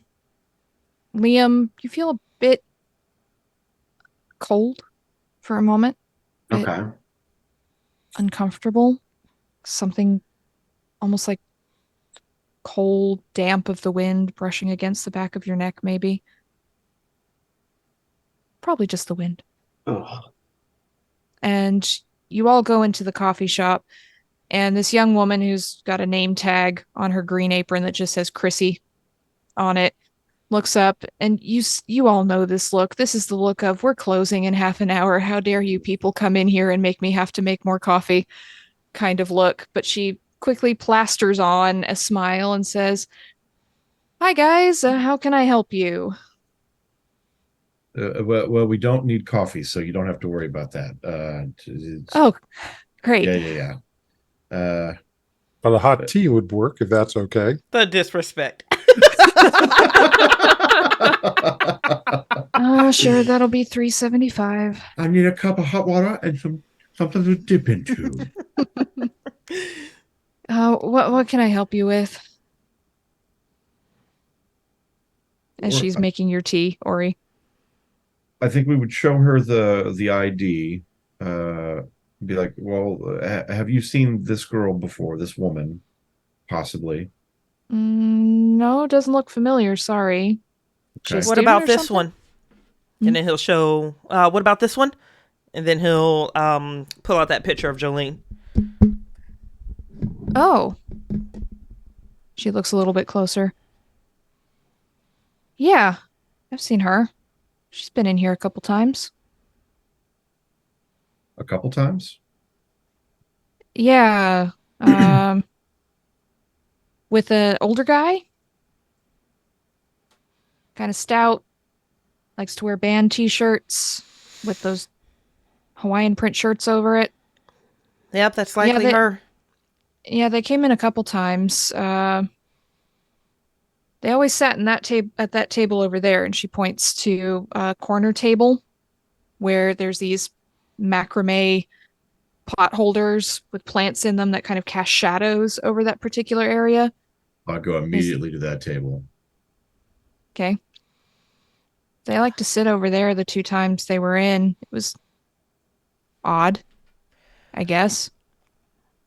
Anything stick out to you about the interaction? Anything strike you as weird? Anything memorable at all? She looks a bit uncomfortable because you're asking her to say things about patrons that she probably shouldn't admit she overheard. So you can give me a persuade roll or a charm, whichever you're better at. Yeah, he's going to look down at the photo. I think he's going to stagger for a moment, finally seeing the face again of the woman that hurt his wife. And he's going to look up to her with a heartbroken face. And he's going to say, we think the guy that she was with might be in trouble. Or that he might be in danger. His wife, which is like a deliberate give. Like, I'm not gossiping. I'm not looking for you. I'm I'm willing to meet you halfway if you're willing to meet me halfway. She's just asking questions and we just want to help. He's going to go for a charm. To which he fumbled. First Roll fumble 20. of the night. Roll 20 is here, guys. Love it. Finally. Love it. So Love it. she backs up a bit and she grabs another cleaning rag and says, I didn't hear anything. I don't listen to people when they're talking because you know how people are on their phones and things. They say some really private shit in public. I just make the coffee, sir. Sirs, looking around at all of you. You know, She looks a little uncomfortable now because there are 4 strange men and she's alone in the shop. Yeah. so you know, honey, this is some good tea. Whatever you're doing, local blend. Yeah. So I'm gonna sit them down, pull out the wallet. How about 40? And you talk to us. Okay. So because it's you and Because I not know you're making lousy wages here. because it's you and not Bridget, I will And allow not the a fumble. push. Yeah. Normally on fumbles you can't push, but because it's someone else, I will allow it. However, I will caveat it is still a pushed roll. So Okay. so give me that persuade or Oh, good luck, charm. Perry.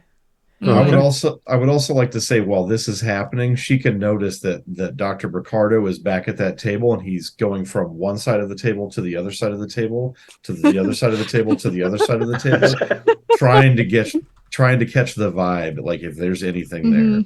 So he looks like a fucking lunatic. And Liam, what are you doing while all of this nonsense is going on? I think I'm gonna pick up on the fact that she's a little uncomfortable and like back up a couple steps to give her space. Yeah. But then I'm gonna probably catch Ricardo doing that out of the corner of my eye and eventually just kind of drift over there and go, "What in the Sam Hill are you doing?" So how did that pushed roll go, Perry? Yeah, It was a Perry. fail. It was a fail. Yes. Okay, she looks at you and she looks really concerned and uncomfortable. And she reaches into her pocket and pulls out her phone and says, I'm going to call the cops if you people don't leave. Really? You're giving up $40 at this crummy job? Look, man, I'm studying to be an RN. I can't afford to have any shady shit on my record. Can you people just go now? I don't want to call the cops, but I will, because you're making me very uncomfortable right now. Yeah, fair enough. Put the money away, pick up my cup of tea. You're a loss. And I turn and walk out. So, Liam, because you're the only one who is not involved in either terrifying this young barista or bouncing around between chairs at a table trying to catch vibes, you can give me a spot hidden roll. Sure. We're leaning on you at this point, babe. We have fumbled this whole scene. I'm gonna get fucking Hard weird with success. Oh, okay. So as you hear the young woman, Chrissy, saying, I'm going to call the cops if you don't leave, you look up from where Leonard is just vibing And you see there's a coat rack in the hallway leading towards what you assume are the bathrooms. And there's a long blue coat hanging on this coat rack.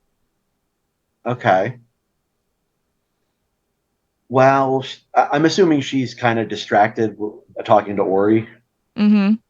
Okay. I'm just going to kind of, sidle over there and yes. Again, like I mentioned, he doesn't really feel comfortable in his own skin, so he's like being surreptitious in a very awkward way. Mm-hmm. But yeah, I think I will go and see if I can find anything in the coat. Okay. Because she is distracted, I'm not going to ask you for a stealth roll, so at least that fumble gets you something. You're welcome. Great. We're happy to help. But you go up to this coat, and it's a kind of bluish teal coat, and it's a very nice looking coat. And it smells of rain and the sea and just the damp in the air that you get in beach towns. And it's just hanging there. And you slip your hand into the pocket. And the first thing that you pull out of the pocket is a wedding ring. And it's a wedding ring you know. Because the last time you saw it was on Rita's finger before Jolene left town.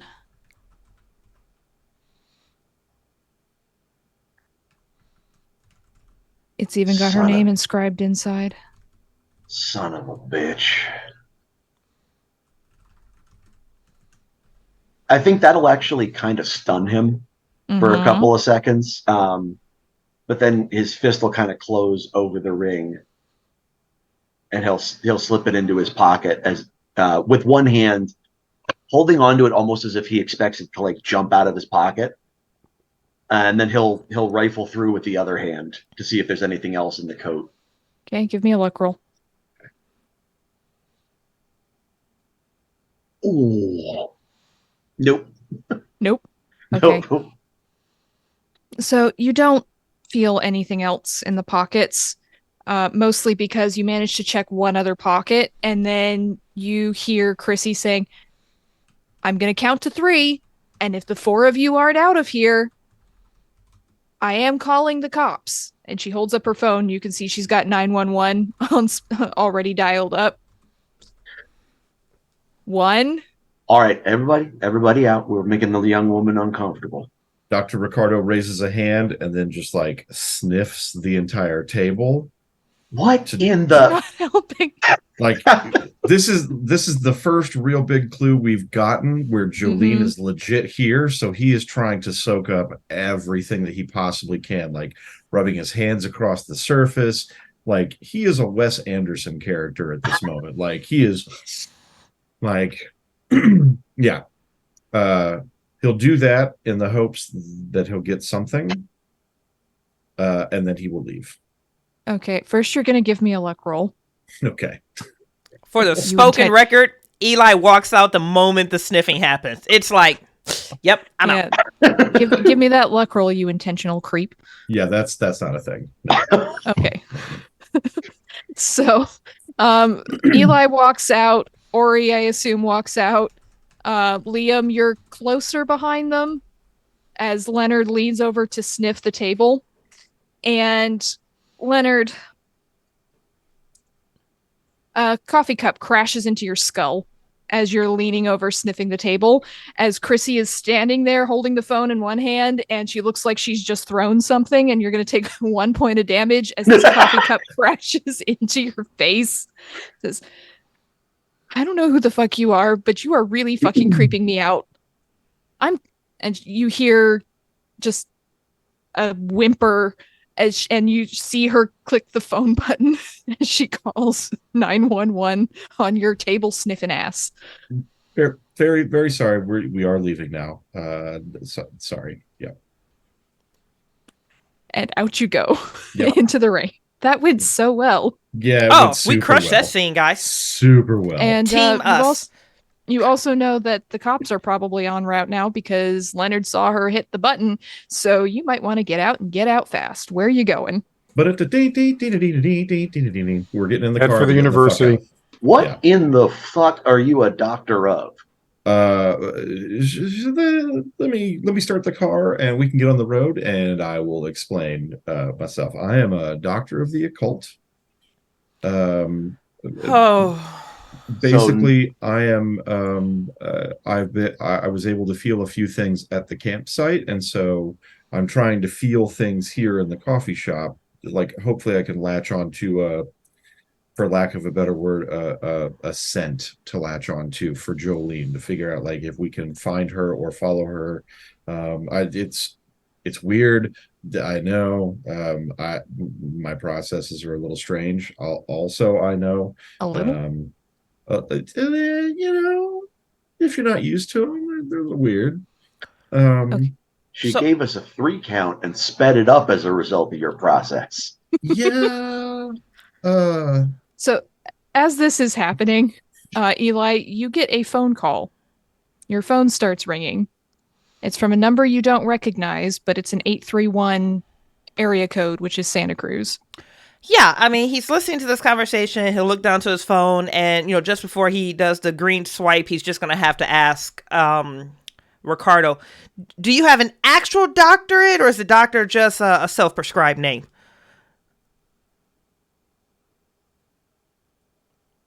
That was to Bucho. Sorry, what was the question again? Oh, no, I'm with you. Like, do you have an actual doctorate? Or is the doctor just a self-prescribed title that you've given yourself? I mean, I'm a well-educated man. I'm not extending judgment. I was just asking for clarity. So I'll just take it that you prescribe that to yourself and then he'll answer the phone. Okay. Dr. Wachowski. I'm the Dr. Phil of the occult world. Yes. That's probably the best way of putting it. Yeah. Except I know what I'm talking about. Thank you. So, Eli, you pick up the phone and you hear a very upbeat voice saying, "Hey, this is Mike Perez with the Santa Cruz Society of Haunts and Horrors. I got your phone number from Dot Perkins and she said I should give you a call. Sorry, Hi. I don't remember what your name is, but I'm Mike if I didn't say that already." No, Mike, Eli, it's a pleasure to meet you. Actually, we were on our way to you now, as he's like forwarding, like, we're not going to the library, we're going here now. He's gonna pull out that card and flip it like, "Can I verify your address is da da da da da da da?" Yeah? I mean, I guess you must have gotten the card, huh? Pretty cool, right? Made it myself. It's very unique. The address, when you look at it on Google, is close to UC Santa Cruz, at least, so you're not going too far out of your way. He says, "Well, I mean, if you want to come by, cool. I got the office for the society, or I can tell you things over the phone. I mean, Dot just said you were looking for Tommy, and Tommy's a cool dude. We like Tommy, and so whatever I can do to help, man." Yeah, no, if you're on site, there's a small group of us. I'd really appreciate an in-person meet. If you're there, It looks like ETA is going to be 16 minutes. Will that work? 8 minutes? Yep. Sure. I'll put the coffee on. And he sounds He a bit winces. excited. He can't help but to wince with the coffee we don't get a lot of situation. we don't get a lot of visitors at the society offices, so this is pretty great. Yo. And he hangs up.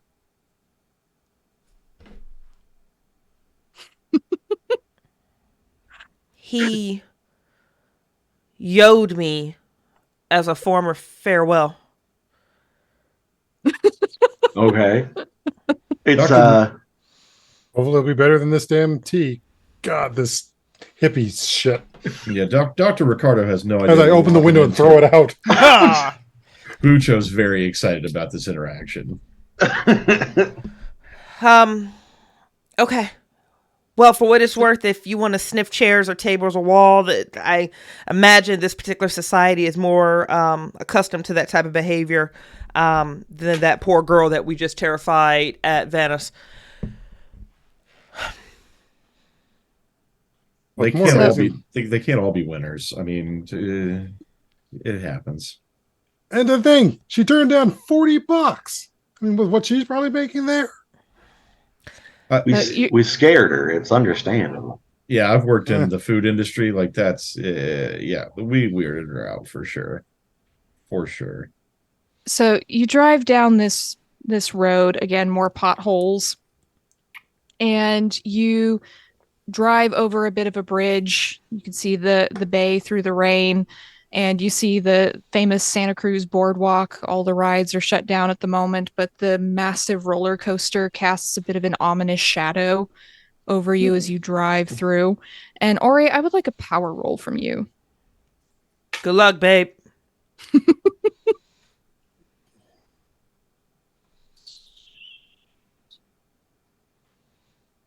Hard success. Oh, excellent. Okay. There's something cold and damp here. And you're looking out the window and you look and you see through the loops and whirls of this massive roller coaster, and you can see the bit of the ocean beyond it, and you feel like you should roll the window down. But no, you should. No, it's fine. Totally fine. Everything's fine.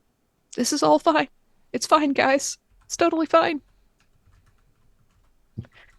So you make your way downtown, back towards the university, and to the area indicated by Google Maps for the address. And the first thing you notice is that this is a neighborhood. And it is a nicer neighborhood. Fancier looking homes, probably cost at least a couple million each. There's no signs of children's toys out. No cars on the street, but there's a lot of fancy looking garages. Everything looks well landscaped. And you go up to the address, and it's a very nice brownstone home, probably Victorian. And there is just a neat laminated sign that says, "Visitors to the Santa Cruz Society of Haunts and Horrors, please use the side entrance." He's operating out of a residential home. I wasn't expecting that. Huh. I got to tell you, this has given me real serious, like, child of trust fund vibes. Like he's working out of his parents' home. Fail son with a hobby. Uh-huh. So you go around to the side door. But you know they got good tools. The rain is easing up, and you can go to the side door, which has a bronze plaque neatly proclaiming the Santa Cruz Society of Haunts and Horrors on it. And you can ring the bell. And a split second later, almost as if he was waiting at the door for someone to ring, the door opens and you see a tall, lanky, Hispanic young man, maybe early 20s. His hair is perfectly gelled. He's wearing a deceptively simple t-shirt and jeans that are so simple they must have cost a few $100, if not a couple thousand. And he's bouncing slightly on the balls of his feet, and he looks ecstatic to have people at the doors. Come on. Hey, there's 4 of you. All right, come on in. This is exciting. Yeah. There's a pizza, and you see there's several boxes of pizzas just stacked up on a table in the middle of the room with a bunch of couches around it, and the coffee in the kitchenette. Like, this is a whole basement that's been outfitted like an apartment. Mike, thank you so much for meeting with us, especially on such late notice. We'll do what we can not to take up much of your time. Yeah, sure. I mean, you're here about Tommy, right? And we all like Tommy, and we love Dot, and so whatever you need to do, yeah. And he pulls out what looks like an expensive gamer's chair, and he sits down, and it spins a little bit, and you can see there's 3 monitors on a desk behind him. Like I said, good tools, good gear. Yeah. So, okay. Well, we're the Santa Cruz Society of Haunts and Horrors. We investigate ghosts and cryptids and all sorts of fun things. I mean, before I got the call from Dot, I was out hoping to get just a glimpse of the famous Bay Area Sasquatch. Have you heard of the Bay Area Sasquatch? Because apparently he's come over the mountain towards Santa Cruz, and man, this would be great. He just starts rambling. Mike, because he knows this personality type. They'll be here for 6 hours. Mike, hey, thank you. Whew, you're right here. We would love to hear that story maybe at another time. We're just slightly pressed for time, but we do actually have a doctor of the occult here with us, and he might have some questions for you. And he is going to just spin that around and push Ricardo forward. And you're gonna see Ricardo. You're gonna see Ricardo's back. He's lifting up one of the pizza boxes, going, Bay Area Sasquatch does not exist, and he's going to be looking for a piece of pizza inside the box. But you know about the boardwalk vampires, right? Like, I know those are real. I mean, like, they call themselves vampires. Look, man, it's like they filmed Lost Boys here as a whole big cover up so that we wouldn't know they were actually vampires, because if they made a movie about it, people would think they were safe because it's just a movie, right? But there's vampires down there. Okay. Anyway, what did you want? Okay. I'm not going to sniff him, but I am going to try to test out if I can feel anything in this basement area. Can I flag on the play really fast? I literally maneuvered you so you could sniff him. Why are you disappointing Bridget right now? I'm hurt. I'm edging you. Hold on. Oh, okay. Never mind. We're good. I'm on the edge of my seat. I'm ready. The nose always knows. Like, don't. I got you, boo. This is a thing now. Okay. So you can make an occult roll. Okay. As he seems completely unconcerned by the fact that you were looking around his pizza box and you're getting a little bit too close. It's just like, yeah, man, we do all sorts of things around here. That would be a regular success. Okay. There is nothing here. Like that cold, the ghosts feeling, none of that is here. Okay. So, look. Okay, I need to focus. Focus, Mike. Focus. Okay, yeah. So, have you ever heard of the White Lady? Okay, hold on. No, this is important. It's relevant. I promise it's relevant. Nope, I'm out. And I just turn out and just walk out and have a cigarette outside. No, I can't do it. I'm sorry. He was like, I've hit my wall. I'm done. Leonard will sit, and he'll probably move some laundry off one of the chairs, and he'll sit with a piece of pizza, and he'll go, okay, tell me about the White Lady. Okay, so like most cities have what they call the White Lady, or the Lady in White, right? It's just a common thing. It's usually like a lady who was murdered, maybe a domestic violence case, or she drowned or something. But the Santa Cruz one, the one we have up at Ocean Street, is one of the most well-documented white ladies in the entire country, right? Like, she wears this long white dress. She goes walking around down on Ocean Street. Sometimes she heads off towards the Pajaro River. Sometimes she goes to the cemetery. And there's lots of pictures. Like, if you look at our website, we have a lot. But, okay, calm down. I got a tip through the website 2 weeks ago, okay? Like, we have this forum where you can send in tips and things, and we go investigate all of them. And breathe, Mike. We got a tip saying that the White Lady had been seen down at the Hook. Do you know the Hook, like Jack O'Neill and the surfing? And okay, I'm not from here. No, you don't want a history lesson. Okay, it's part of the beach, right? Okay, down by Jack O'Neill's house, and it's right on the beach, and we've never had a sighting of the White Lady. We've never had a sighting of the White Lady on a beach. Usually, it's in the center of town, maybe going down towards the river, but never on a beach. And I thought, wow, this is cool. But I had to go to a fancy dinner thing with my parents that night, and I couldn't do it. So wrap it up, Tommy said that he could go. He would go, he would put some cameras, he would check it out, and he took my good camera, and Tommy's always like being on the scene for things, and he's just like frantically waving his arms as he's talking faster and faster. And so we went out, and then he didn't come back that night. Didn't know where my fucking camera was, and then he didn't come back in the morning, and then when he came back in the next evening, all he could talk about was this hot lady he met named Jolene, and that he saw her down at the beach or something, or maybe it was near the beach. I don't know. I don't remember.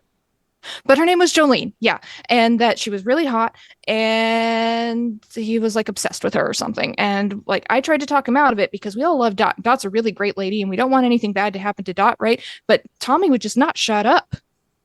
And he just keeps babbling. Yeah, I know the feeling. So you said that the Santa Cruz white lady is well documented. Do you have pictures of her? Oh, yeah. Let's take a look at those because we have something we'd like to compare against them. Okay. So he pulls out a folder out of a filing cabinet, and his workspace is surprisingly neat. You notice this. It's obsessively neat compared to the rest, which is just pizza boxes and laundry and all sorts of things. But he pulls out a folder, and it's a blue folder. He opens it and spreads out some pictures. Like it's all kind of blurry, right? Like I've got pictures here all the way back to the 1950s. People think that she died in this old house, or maybe her husband drowned her. We're not sure, but yeah. Do I notice either anything truly bizarre about the pictures or anything that's alarming or anything that's just like that tells me that these are bullshit? Like these are just regular ass pictures, like. And if the photo matches the photo we have, right. Obviously. Yeah. So for a split second, as you're looking at the photos, Liam, you went outside into the drizzle to smoke a cigarette, and I'd like you to give me a power roll. Well, we believe in you. Do we? We don't. That's good. Yeah, I was going to say. Normal success. Okay. So it feels, again, this kind of cold and damp, and it's almost like something passes across the back of your neck. You're not sure, but there is something weird happening in this town. And as you have that thought and light up your cigarette, you can give me a spot hidden.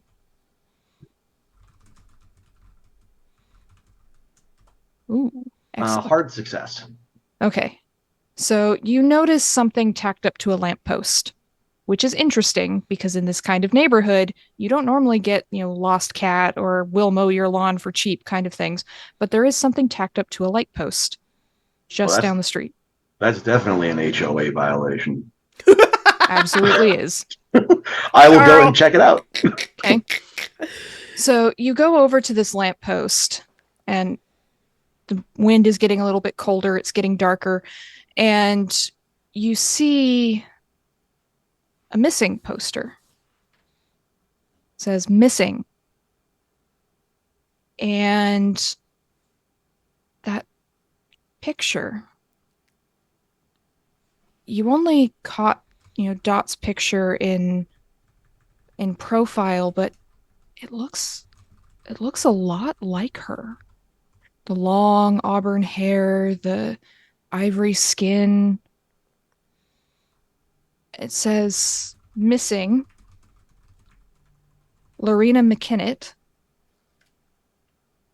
age 28, missing since August 14th, 2019.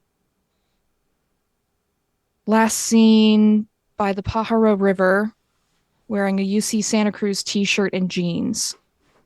If you have information, please call Jake at, and then it gives a phone number. But it really looks like her. Okay. Mm-hmm. Huh. So back inside, you look at the pictures, the three of you, and most of them just look like ghost pictures, right?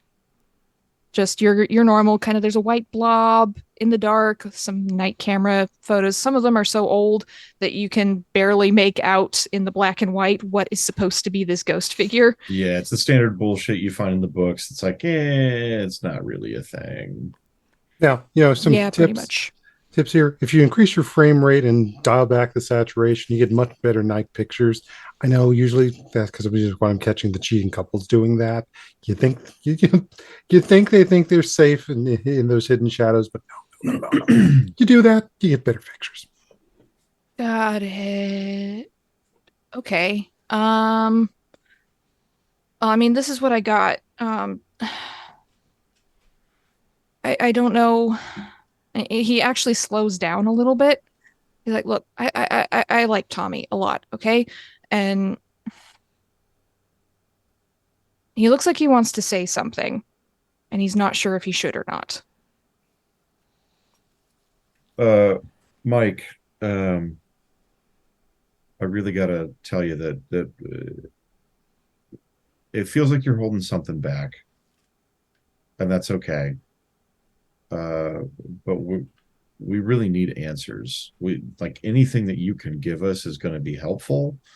Uh, I'm sure if there's something that is shameful for you can be overlooked. No. It's not that. It's just okay. Tommy works for the library, right? Go banana slugs. Um, and I, he did some research and stuff. He was working on a project or something, and I think he read some things he wasn't supposed to read. And I was holding on to them, and I've still got them in a box somewhere. Yes. But it was getting kind of weird, and he was scribbling in his book a lot while he was saying this chick's name over and over. And Jolene. yeah, I need to see yeah. those books right now. Okay, but I don't want him to get in trouble with the library. So if you could just not tell them, and also I'm not technically a student, so I'm not supposed to be able to get in there. But okay, I will promise you, as a doctor of the occult ways, that I will take care of the library. Ooh, the I look will, on Eli's face. the occult ways. Okay, I will make sure that is not a problem. okay. So Then I'll sniff him. Yes. Okay, so now you're gonna give me a persuade or a charm roll at disadvantage. That's no problem. So I swear by the bowl of soup my degree came with. That would be a success. Well Wow, done. Okay. It was meant to happen. He just kind of looks at you and goes, "Okay, yeah, I promise I'm not any weed, man. Chill." No. This is how I work. This is just how I work. I Uh-huh. inhale the good shit. I exhale the bad shit. I mean, And that's what you're supposed to do with weed anyway. And he goes over, to the end of the couch, and he gives you a look, Ori, just like, you sure about this guy? And then he forgets it, and he pulls out this small box, just like a cardboard kind of box, and he hands it over to you, Eli. Just completely moving past Leonard. It's like, you might want to. I don't know if he should sniff this. It might not be healthy. I don't know. Oh, thank you. Thank you. And all three of you notice, like, it does smell slightly of salt, like seawater. Just this slight hint. It's there and then it's gone. And inside the box, you find a neat folder of what looks like photocopied pages of something. And not neatly photocopied, which is odd for a librarian. It looks like they were done in a hurry. And there is a small notebook with probably some scrawling in it. It starts off really neat at the beginning, but if you flip through, you see it gets the writing gets larger and larger and larger. So you can give me a library use roll, anyone who's looking at these materials.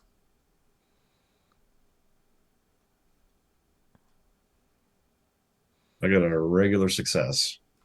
Okay. Eli failed, but could I also throw in a psychology at the transitioning from following the handwriting, if I can kind of pinpoint, like, oh, this is really Absolutely. common with patients who go through Yeah, you can do that for sure. So Leonard, you look at these books, and Ori, this doesn't mean anything to you, mostly because the photocopies are in a language you don't know. But Leonard, this looks like Gaelic. Oh, I definitely want to try to translate this shit. Yes, you do. How'd you do on that psych roll? hard success on the psych. Okay. So I'm gonna spend luck to make mine a success. Sweet. Okay, so first on the psych roll, you pick up things, Eli. It's getting more and more frantic, right? And it's almost like the writer lost the control of being able to write in neat lines, because the way it goes from very precise and controlled and not a slight line out of place to just scrawling everywhere. This is someone who's losing the ability to focus. And that's borne out by the fact that by the last few pages, you don't even need a library use because it's just the name over and over. Jolene in large scrawling letters. Okay. Mm-hmm. So he's flipping through and he's just going through a Rolodex in his head of any type of potential diagnoses that he could associate with this type of behavior as he's walking around with the notebook. Okay. So you start walking around looking at the notebook, and you passed your roll, Leonard, for Gaelic after spending your luck. So the first thing you notice is you pick out the name Jolene, which is surprising because this is an old-looking text. Jolene is not a Gaelic name. Oh, okay. But these texts seem like it looks to be a very long-form poem. And as you pick out pieces of it, you can't pick out all of it because it's archaic, right? This is old. It appears to be a poem of love or adoration of some kind, just repeating things over and over, just these same phrases. And the phrase that you pick up over and over and over, Leonard, is, I would drown my soul from her. I would drown my soul for her. Oh, for her. In the endless depths of her.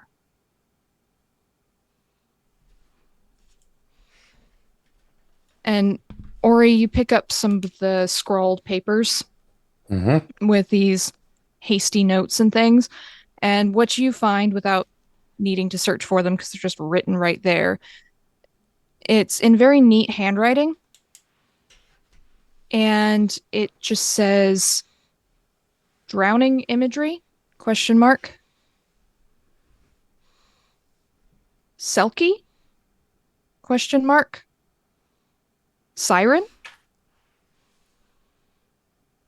No. Why here? Why now? And then it trails off and into her name. And this is Tommy's writing, or Tommy's the author's writing? It's handwritten and it looks like fresh notes, so you would assume it's Tommy's. Okay, and I'll basically slap Leonard's arm. It's like, since you're the occult and shit, what does this mean here? Sirens, silkies? Well, since I am the occult and shit, I'm gonna sniff the pages. Oh my god. Doing lines of pages. Just to be weird about it. I don't need to sniff the pages. And at which point I'll pull the papers away from him and turn her over to Mike. It's like, okay, you got the tech. Here, word search these for me, please. I'll point towards the siren and the silky, please. I might know what those are. You would. Can you do it without it sniffing at us?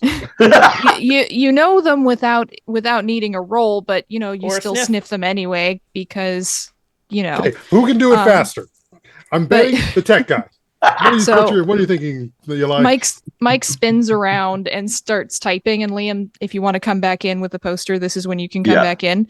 But Leonard, your expertise is mostly in occult legends and myths from Scottish and Irish and Welsh immigrants, right? That's what your focus is. Which is why I know Gaelic, yeah. Yes, because when they came west to escape persecution on the East Coast, especially the anti-Irish sentiment, when they came looking for to work on the railroad or for the gold rush, they brought their stories with them.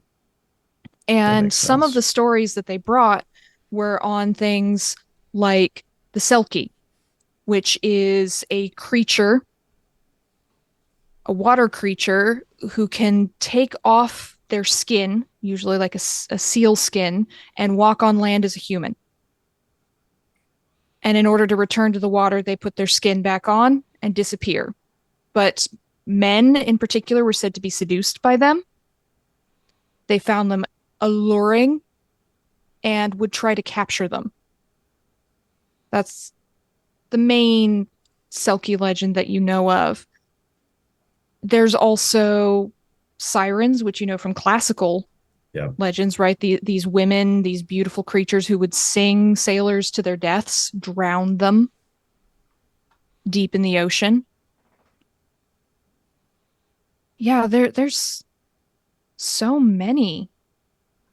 Kelpies, Morgans, Gentlemen, mermaids. I think we're dealing with potentially a creature that has some very serious sway over humans. I don't know that that's really a surprise to anyone, but the sirens of like the Greek mythology were beautiful women that would call out to sailors, whereas the Selkie, this is more like if one of them unzipped themselves from themselves and then decided to play at being a human, which is maybe a little more dangerous.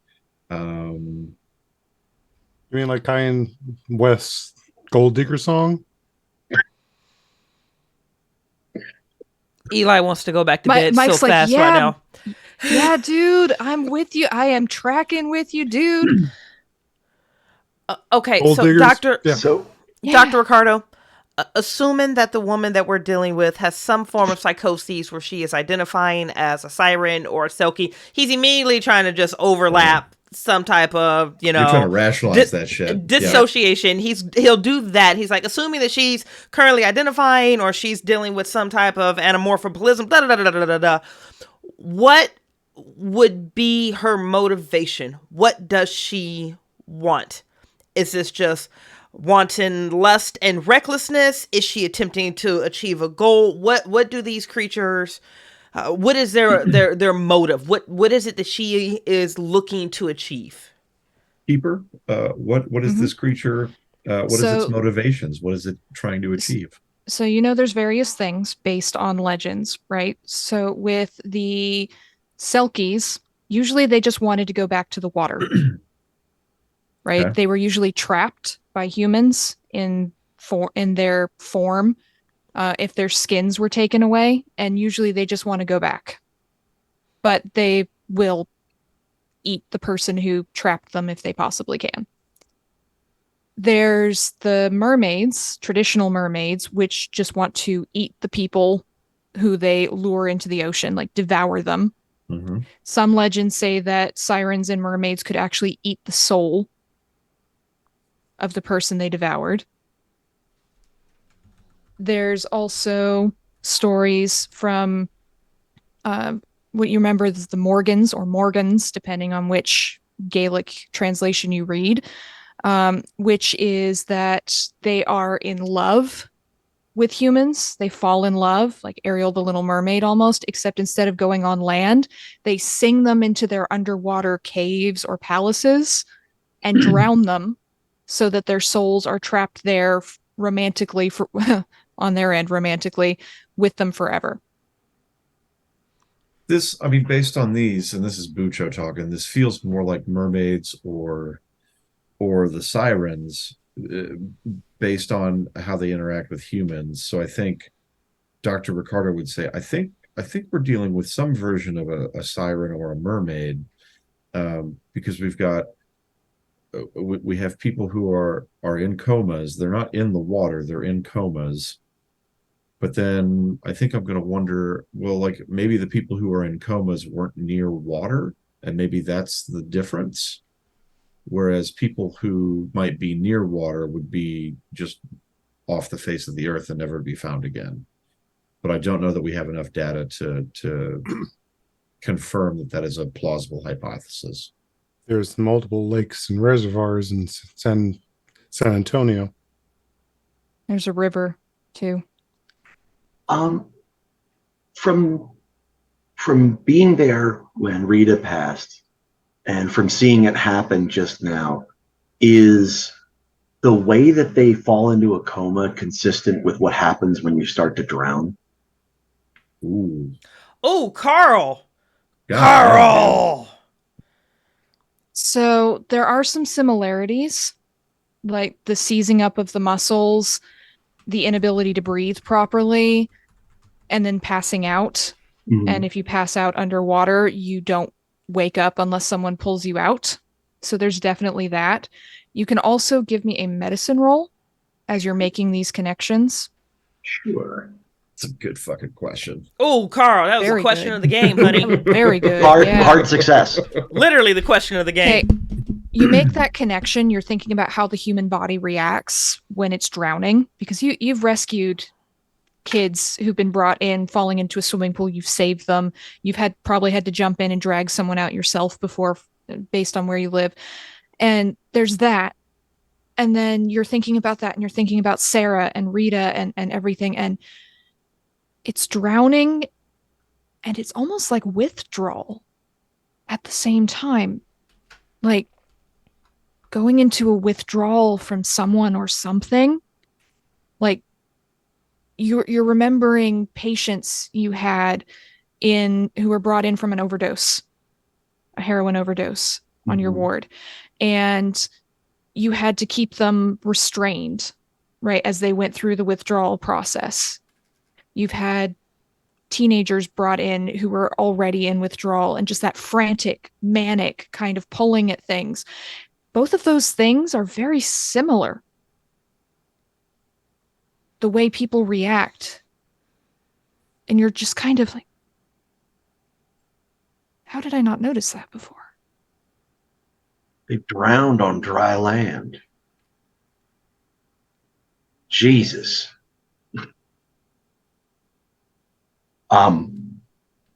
Holy shit. I think that's a sand roll for you, Liam. All day, twice on Sunday. Take it and love it. That's a fail. Okay, not quite a fumble. Ooh, because not it's quite. a 95. It was close. Not quite, but Ooh, it's honey. still a pretty horrific realization, especially because you watched it happen to your own spouse. Mm-hmm. And you're going to lose 4 on a D4. 4. Okay. What is your involuntary reaction? How do you just process this? I think he forgets about why he came down here in the first place. Mm-hmm. And he'll just kind of slump onto, like, he'll drop the piece of paper, which will just sort of float into the middle of the room. And he'll just sit down on whatever's nearby. So probably like onto some pizza boxes. And he'll pull the ring out of his pocket and just like hold it up to his forehead. Like he's trying to like forge some kind of connection again. And he's just gonna kind of fade away for like, Eli, being a psychologist, would probably recognize just like, okay, he's trying to ground himself, but he's going to be kind of wigged out for a bit. Yeah, so you see this piece of paper go fluttering into the air, and you see Liam just suddenly sit down heavily and hold something in his hands as he's heavy breathing and trying to get himself under control. And I'm going to make a roll for Mike here. Oh, okay, he got a 9 on his int roll. So Mike is going to just be kind of looking around, and like he's done some Googling and listening to what you've been saying, Leonard, and he turns around, he says, so, like, do you think she's going back in the water? Like the Selkie kind of thing? Like, they go back, right, in the water? Is that what she's doing? Or is she going to drown Tommy? I mean, I have to think that she's probably going to drown Tommy. Jesus, we can't let that happen. Oh my God. Okay, this is fucked up. Xavier will just drop to the floor. And you're going to take a sand roll, Ori, as you make a sudden connection. There it is. Fail. Okay. You're going to lose 2. As you realize he's gone. Why is he gone? Why has he been gone so long? And there's an awful lot of water around where you live.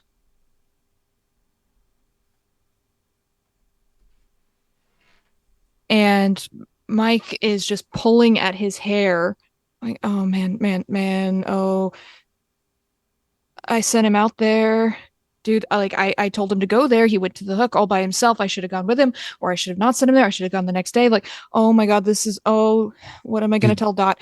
Oh my God. Oh my God. Oh my God. Did you send him to the hook? Was that the last time you saw him? No, that was where he met her. Like that was where we thought we saw the white lady, right? The drowned lady. We thought she was there, and he met her while he was out there, maybe on the hook, or maybe at Coffee Vanna something nearby. I don't know. But and he's stuttering now, like he can't get the words out, and he looks agitated.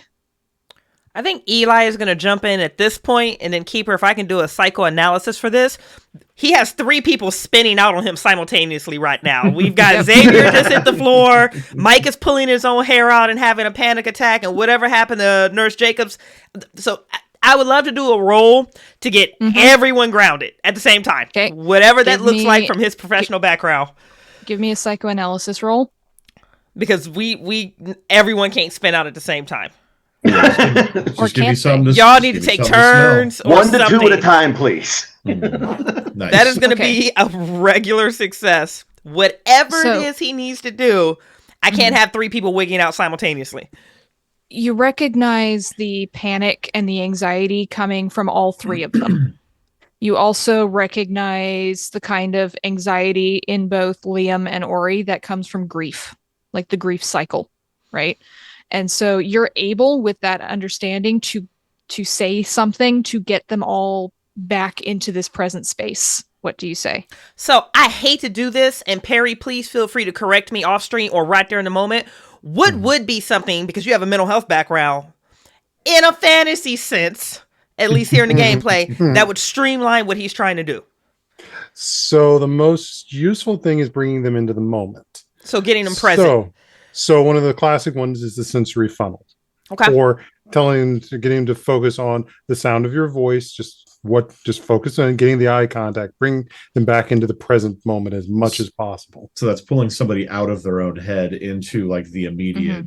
Bringing them here. Amazing. Perry, all jokes aside, feel free to correct me off screen or right now if that was inappropriate for me to do. But it was just, it was beautiful and I appreciate it. Thank you. No, this is useful techniques. Anytime you're dealing with somebody who is in a trauma or has been through a shock, you're trying to find ways to get them grounded back into the moment, if into their bodies, into their experience. This is actually use the pizza. There we go. Use the pizza. Beautiful. So yeah, using that method, Eli will do everything he can to bring them back into the present moment, to get everything grounded, and then at least to get the 3 of them focused on him and where they are in this moment, and not wherever their minds are pulling them in scattered different directions. Yeah, shove pizza into their mouths. So you 2 and Mike come back to the present. You're still feeling that kind of pang, both of you, that reopened wound deep in your gut that is never going to quite go away, but you're back here in the present. And Mike is just like, we gotta save Tommy, man. Dude, we gotta save Tommy. But he's back. I feel like maybe a trip to the hook might be in order. Yeah. That. I mean, that's the only place I know he went with her or whatever. Like, I mean, we got a lot of fucking beaches in Santa Cruz, man, but that's the only one I know that he went to. I mean, that's a good place to start for sure. Okay. If that's the case, then we need to be as prepared as possible. At which point you see the photography vest shifts, and what you didn't notice until now is he pulls out a gun and checks the clip. Whoa, that's cool. Yeah, I have this thing. I had this vest custom made, good for concealing it. That's cool, man. Okay, I never tried to shoot ghosts before, so. Well, you also said that this thing is a siren, right? The classic myth and all that. Reaches into another one of the pockets and pulls out earplugs. Hey, they're not just for the firing range. Do you take the earplugs? All 3 of you? Yeah. Sure, I'll take them. Okay. What the hell? We're we're out beyond. We're in a here. We do understand the sirens aren't real, right? That this is a woman working through some form of a dissociation or blah blah blah blah blah blah blah blah. We are all on the same page there, correct? Sadly, all normally. Go ahead. No. I'm sorry. Didn't mean to interrupt. Right now, I believe you got a loved one sitting in a coma. I do. Do you think we have time to worry about this woman's mental health as opposed to the woman the one you love? And if there is any just slight degree that smell boy over here is true, then take the chance of not ending up screwed up by this woman. I don't think Olivia's condition is relevant in this particular moment. The conditions that I'm worried about are your two conditions. We're already dealing with one woman that's with some active psychosis. I don't walking into this. Mike, you have been so incredibly helpful. Thank you so much for everything that you have done. We won't take up much more of your time. We won't say anything to the library. Thank you. Dot will be very appreciative of just knowing how helpful you've really been. Okay, cool. Yeah, just I guess I'll ask Dot, but I hope you find him. I do too. So, okay. Two quick things. One, and he'll just sort of fumble around on the floor until he finds the flyer he found from outside. Missing persons flyer. This looks an awful lot like Jolene. And I'll show it to everybody. Yeah, that's her. Yeah. Says Mike. That's her. Okay. I saw him at Coffee Vanna once. I went looking for him because he had my fucking camera. And they were sitting and talking, and like, she's hot. I didn't know she was a local though, man. She's a local. She can't be a local. Well, it says she's missing from here near the Pajaro River, and I mean the phone number you're supposed to call is a local area code. Where does the Pajaro River and anywhere near the hook? I mean, it kind of winds around a bit. Can't really get to it from the hook. You'd have to drive a bit, but I mean, there's lots of places around here. Eli, I call that number. But okay. Yeah, you should probably go. Mike, thank you. Mm-hmm. Yeah. You're calling the number, Eli, as you all leave? Yeah. Okay. I'm guessing the image on the missing poster is not something like it's not somebody that we've talked to yet. It's just we can compare that image to other images we've seen, but not to other people that we've met and talked to. Yeah, it just looks like the picture on Dot's phone that she showed you. We have we have a list of the cities that, or at least from the Reddit that we've seen Jolene in, right? We got a timeline, yeah. Well, so I'm not thinking timeline. What about you're thinking pattern? Yeah. What about people who look like that, missing persons in those cities? Okay. So if you're going to do any Google foo, you can give me a library use, I'll say. I also have computer use. You can also do that? Yeah, my library use is way better. I'm terrible at both. I got a regular success. We'll spend 3 luck to make that a regular success. Okay. Oh. What'd you get, Liam? I didn't roll. Oh. I didn't want to fuck it up. Okay. Didn't want to fumble it. Yeah. Okay. So what the two of you find working together, as Eli, you're calling Jake, we'll get to you in a second. What the two of you find working together and comparing notes as you go, like you look at all these different cities, right? Split the work as you go back to your car, is corresponding dates and everything. You find that around the time Jolene shows up in town, a woman goes missing.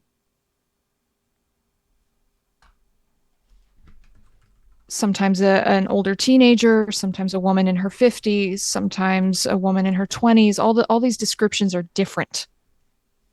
But they always turn up 2 weeks later, drowned. I wonder if this is making me wonder if perhaps Jolene is an entity that is body hopping then. Like maybe she is a Selkie. I couldn't Uh, possibly say. I mean, I know you can't. I'm So, Leonard the Nose mhm. is talking out Leonard the loud. Nose. Leonard the uh, Nose, yeah, Ricardo. you call the phone number while all of this nonsense is going on, and you get a ring and a ring, and then a tired, gruff voice says, "This is Jake Peters. How can I help you?" Hi, Jake. My name is Eli. I am calling in regards to a poster for missing persons. Oh, Lorena, did you find her? Do you know where she is? No, I just had a couple of questions. She looks very similar to someone I'm also looking for. Okay. She's been gone 2 weeks. I don't know where she is. Are you a cop? No, I'm civilian. Ugh, fucking knew it. Are the police not Okay. being cooperative? Are they not being helpful? They think she just ran off with another guy. They won't take me seriously. I've tried to put in missing persons reports 3 times, and they don't fucking care because she's just a student and she's I'm sorry to hear that. scholarship student at that. So nobody fucking cares. What can I do? Can you help me find her? What the fuck?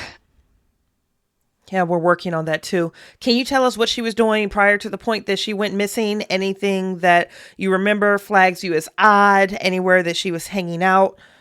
Oh, we went for a picnic, man, like down by the river. It was chilly, weird chilly for an August day. Like, she didn't want to go, but I said we should because I've been planning it for 3 weeks and this was my fucking day off and we should do something other than sit at the house and play video games. And his voice starts to get a little scratchy. And we went, and the river was a bit on the high side, and I was setting up, and she said she wanted to go,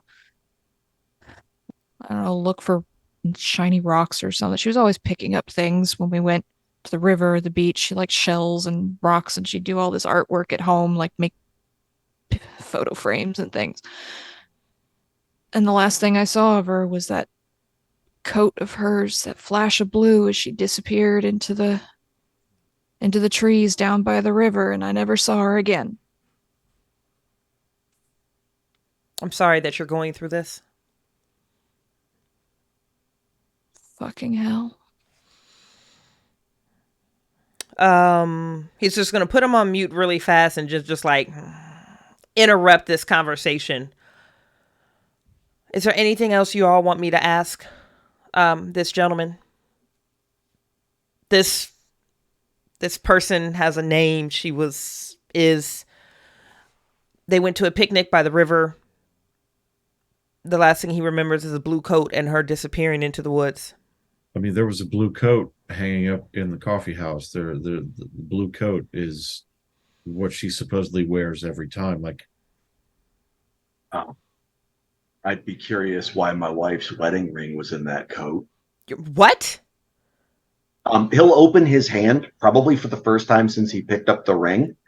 And after that freak out, he'll have the ring there, and there'll be a little rivulet of blood that'll run down his palm because he will have actually gripped it so tight he broke skin. Yeah.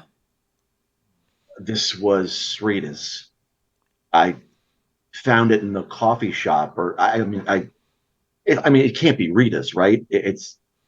But it's got the same inscription, and it's got the little knot that we liked. I think Eli is going to lean forward and look at that ring in Jacob's hand, the impression, the broken skin. He's going to turn around very quickly, almost like he did when he lost that sand back at the tree. He's going to unmute the phone. He says, "The police aren't taking you seriously, but I am now. I need you to save my number, and I need you to send me a Google ping of the exact location that you all had that picnic." Okay, sure. Whatever. And Leonard, I'd like you to give me a spot hidden roll. Okay. And Ori, I would like a hard POW roll from you. I got a hard success. I am willing to spend luck if an extreme success would get us more. A hard is good enough. Okay. You look up Wow.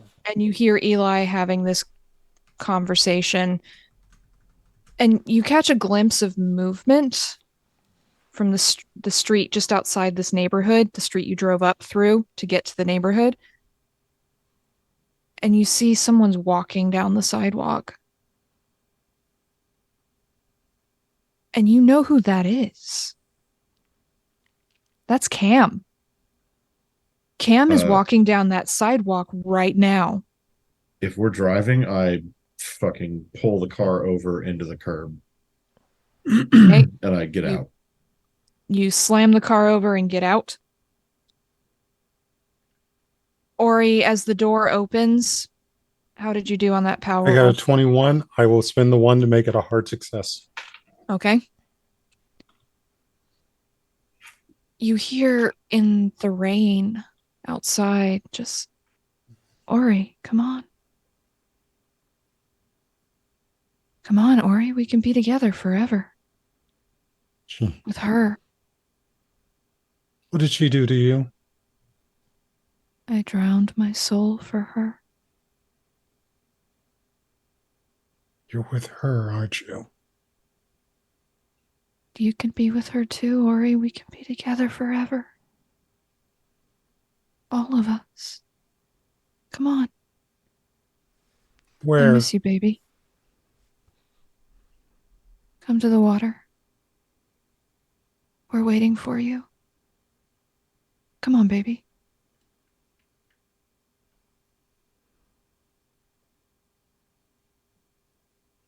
I think it's a sand roll first off. Mhm. Sometimes passing power rolls are not good things in Call of Cthulhu. Fail. Okay. Okay, so you lose 3. Have you lost more than a fifth of your sanity yet? I think I'm around that point. I started with 47, I think it was. Or no, was that my luck? 45. 45. I'm now at 32. Oh yeah, Oh, yeah. You definitely yeah. got it. Past Okay, the point of so- no return. So you don't even roll intelligence because you are in temporary insanity at this point. And you are going to go straight into a bout of madness. Yes. And so what I think in this case, your bout of madness is going to be is that you are suddenly overwhelmed with the idea that if Alex is still talking to you, maybe he's not actually dead. Maybe you can save him. He's still talking. Dead people can't talk. Maybe he's speaking to you through the rain or something, but if you find him, if you find her, you can save him.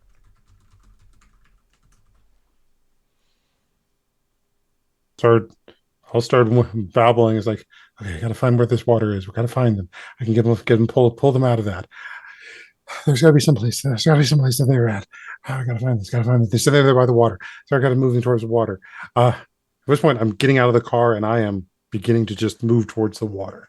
Oh my God. So we got 2 people that just jumped out of the car going in opposite directions. Yep.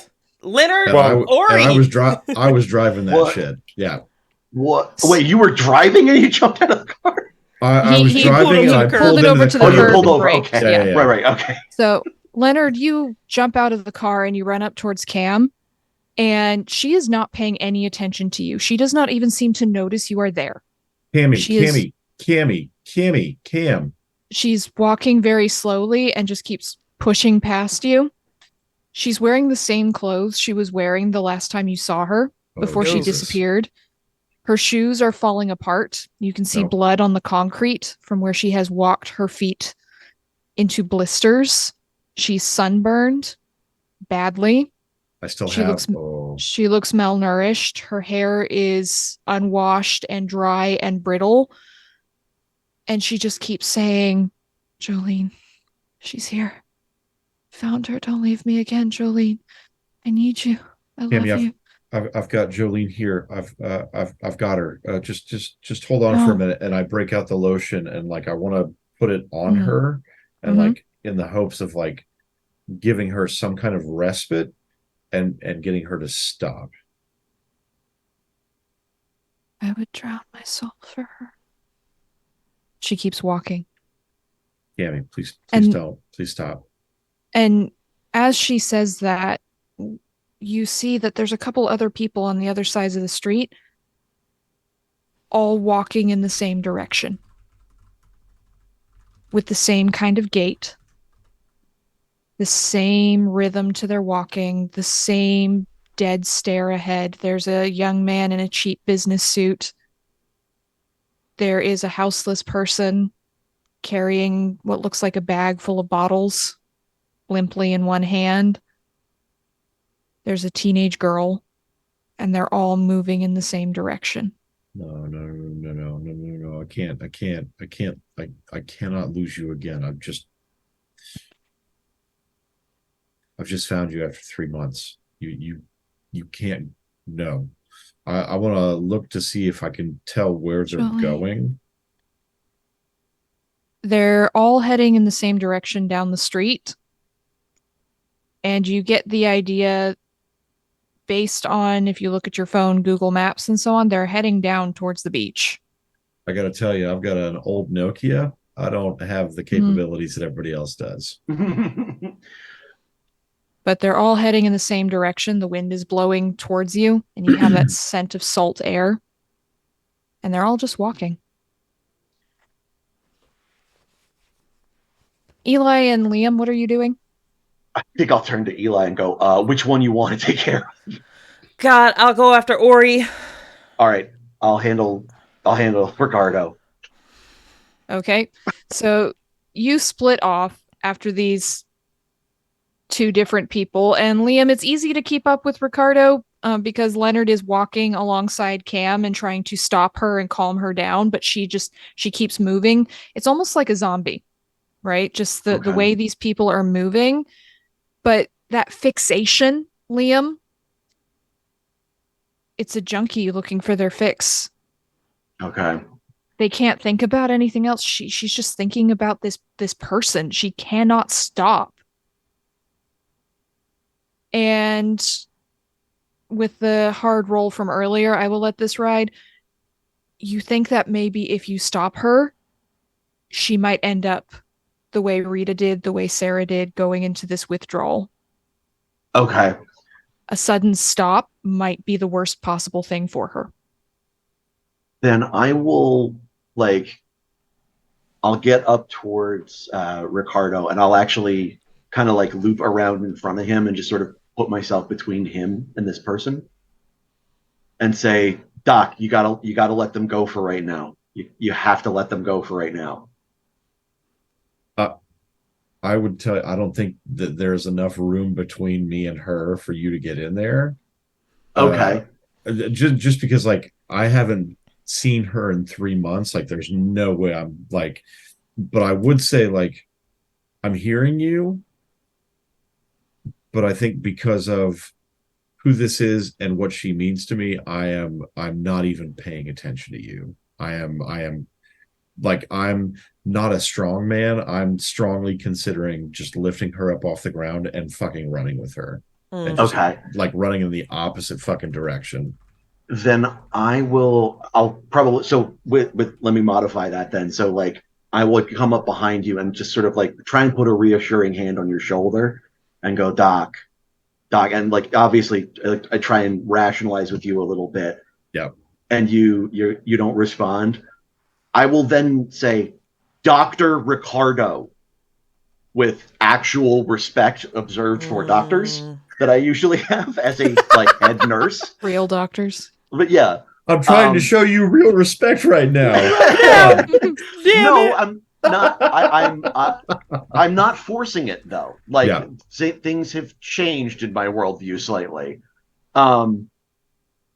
If you stop her, she's gonna go into seizures like the others did.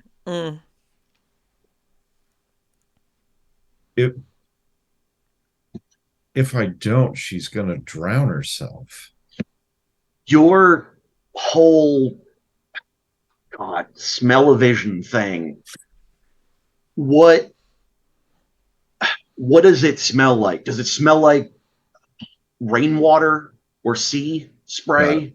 I've been I've been so inside my own heart. I haven't even tried to bother with getting inside my own head. So yeah, Haven't used the Leonard smell-o-vision. Not even a little bit. Like I'm just going with pure emotion. So so let's give it a whirl. I'm not going to put much faith in it because it hasn't really worked out well yet. So and you're still walking, I assume, as she keeps going. I'm not letting her out of my fucking sight. Spin the luck. I'm gonna spend 17 points of luck. Fantastic. To make Dude, we're at the 11th hour. Push that shit. Yep. Okay. There is cold all around you, all around Cam. You feel it from those people on the other side of the street, and it is all pulling in one direction. It's like this cold is pulling them, and you can feel it starting to wrap around you. I'm gonna pull out of my back pocket. There's this picture I've got. It's one of my favorites of Cam and our dog, and they're just on our porch. My dog looks thrilled to be next to her. Just one of those goofy ass fucking dog faces. Like you think he's smiling, probably not, but like he probably is too. And I'm gonna just hold it up in front of her face, be like, Cam, like you have to come back to me. You have to come Jolene, back. I look so long for you, Jolene. I need you. She just keeps walking. She will not stop. It's almost like she's moving without her own volition. Like even as her face doesn't move, her legs keep moving. Liam, I need help, man. What do we do? What do we do? I'll hold up my wife's wedding ring, kind of like in like, then wave it towards your face. This was my wife's wedding ring. I found it in that coat in the coffee shop. Weren't you saying something about a skin or something like that? I have no explanation for how this ring got 3,000 miles away from where we lived in a coat being worn by that woman in the picture. Mm-hmm. So as you're doing that, Eli, you run after Ori, and Ori, you hear Alex's voice everywhere in the rain, in the wind, in this damp that's drizzling down. You splash through a puddle as you run, and you swear you hear his voice fracture into a million little voices as you splash through that puddle, as if every droplet contains his essence, and he is calling you. And mix not the truth with falsehood, nor conceal the truth. And mix not truth with falsehood, nor conceal the truth. I'm coming, baby. I'm coming. Or conceal the truth. You hear the echo of his voice as he repeats the same lines with you that he used to repeat with you all the time. And Eli, you go running after him, and he doesn't show any signs of stopping. As the two of you twist and turn around these roads, and Ori, you're following this voice, and neither of you seem to be getting tired at the moment. You are so focused, Eli on catching Ori on Alex, who you haven't seen for 2 years. And you come out at this overlook over the beach. It's a bit of a cliff. It's high and rocky, and there's a path leading down. And it's dark, and there's waves crashing and building and swelling ahead of you, but there's this strange phosphorescent glow coming from down below. It's lighting the whole area around you, and you hear Alex's voice getting stronger and stronger and stronger as you go.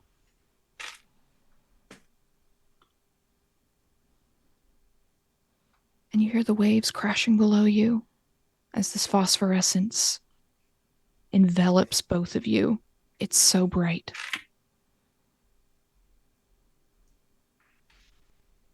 And there's a path leading down to the beach. Following it. Is there any way that I can overtake him? Do I have a higher move than he has where I can get in front of him? Where I can give me opposed dex. My dex is a 45. I'm a 65, but that might not matter to roll 20. Oh, shit. Oh, it matters a lot to roll 20. An extreme success. Hell yeah. Okay. And I have a success. But not. Do you want to spend it down? Well, again, let's see. I got to get it down to a 9. You got to spend 19 to get down there. Yeah, I'll spend the 19. I've got 37 left. So yeah, I'll spend the 19. Okay. So you reach out, Eli. You're trying to grab him, but he bolts for the path. Okay. And Ori, you run towards this path, and you see, as you run down towards it, there's this woman standing in the center of this phosphorescent glow. She's wearing a long white dress. Her long auburn hair is waving over her shoulders. The waves are coalescing and wrapping around her. It's almost as if the waves are becoming one with her flesh as she grows and she stretches out her arms. And you see the older man from the picture, Tommy, is kneeling in the surf with his arms outstretched to her, and he is crying, and you can't hear what he's saying because all you hear in the waves as this dark water begins to swirl around Jolene's body as you hear the voices. Alex is among them, but there's so many voices, and they're all calling you.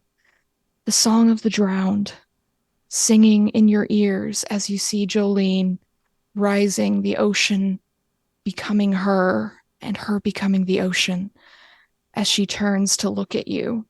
And you're going to make me a sand roll as you see Jolene for the first time. Fail. Oh, so we get the D20 out.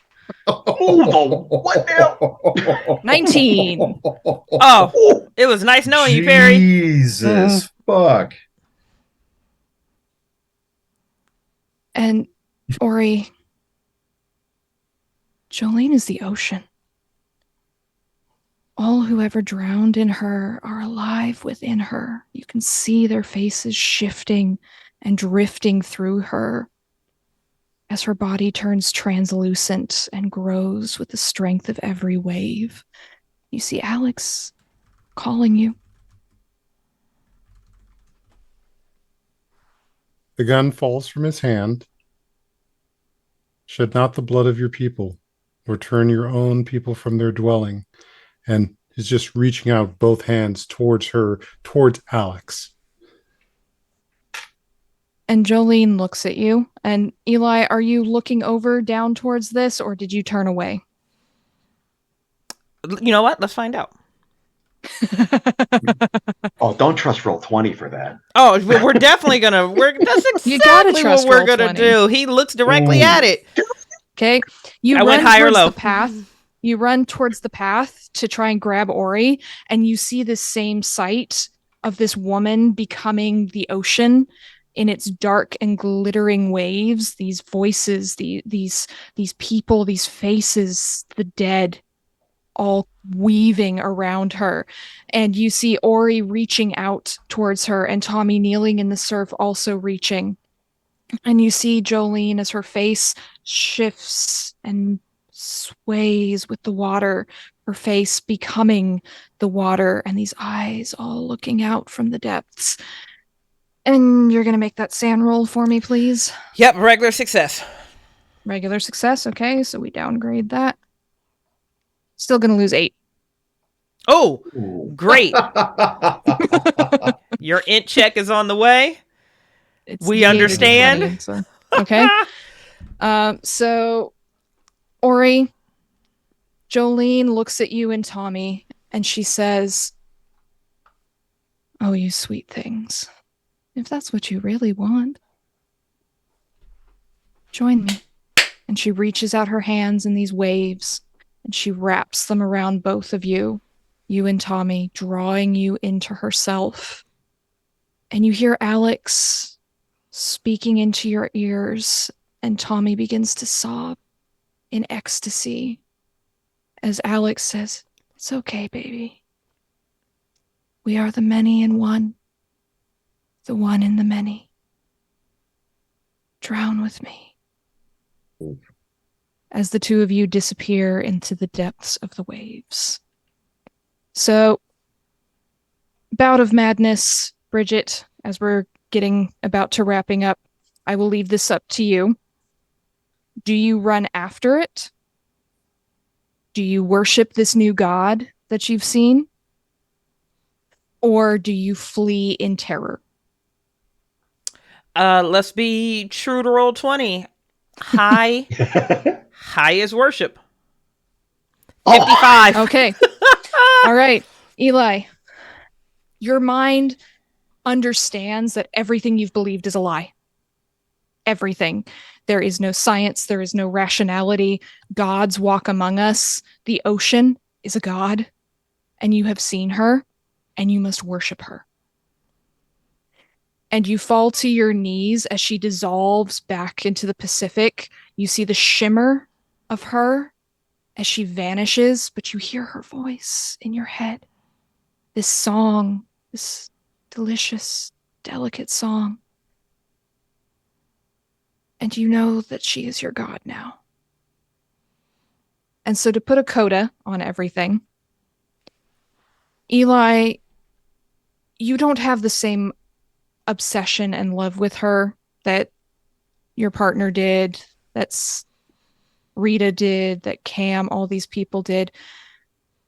You are more of a priest serving your goddess. You always hear her song in your head, and you follow her from waterway to waterway. She moves down towards the Gulf of Mexico, stopping anywhere moving water touches, and you're there helping her find a new body, a new shape to take, finding someone to worship her and adore her the way she needs, the way she craves. And that's your life now. You know, it's what Olivia would have wanted. It's all she ever wanted. Leonard and Liam, at some moment as you're arguing, you're trying to stop Cam. Cam is still moving these others. There is a sudden burst of cold air in town. You don't know where it comes from, but it's cold and wet. And Leonard, you feel it even stronger as it covers your whole body. And Cam collapses, as do the others. And they begin convulsing. As the source of their addiction disappears further and further from their grasp.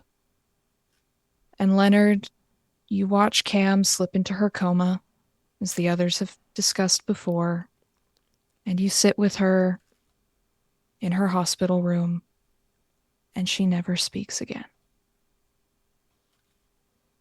Liam, you go back to work. You can't work with these addiction patients anymore. Not after what you've seen. You get transferred to another ward, and another ward, and another ward, as you just cannot keep up.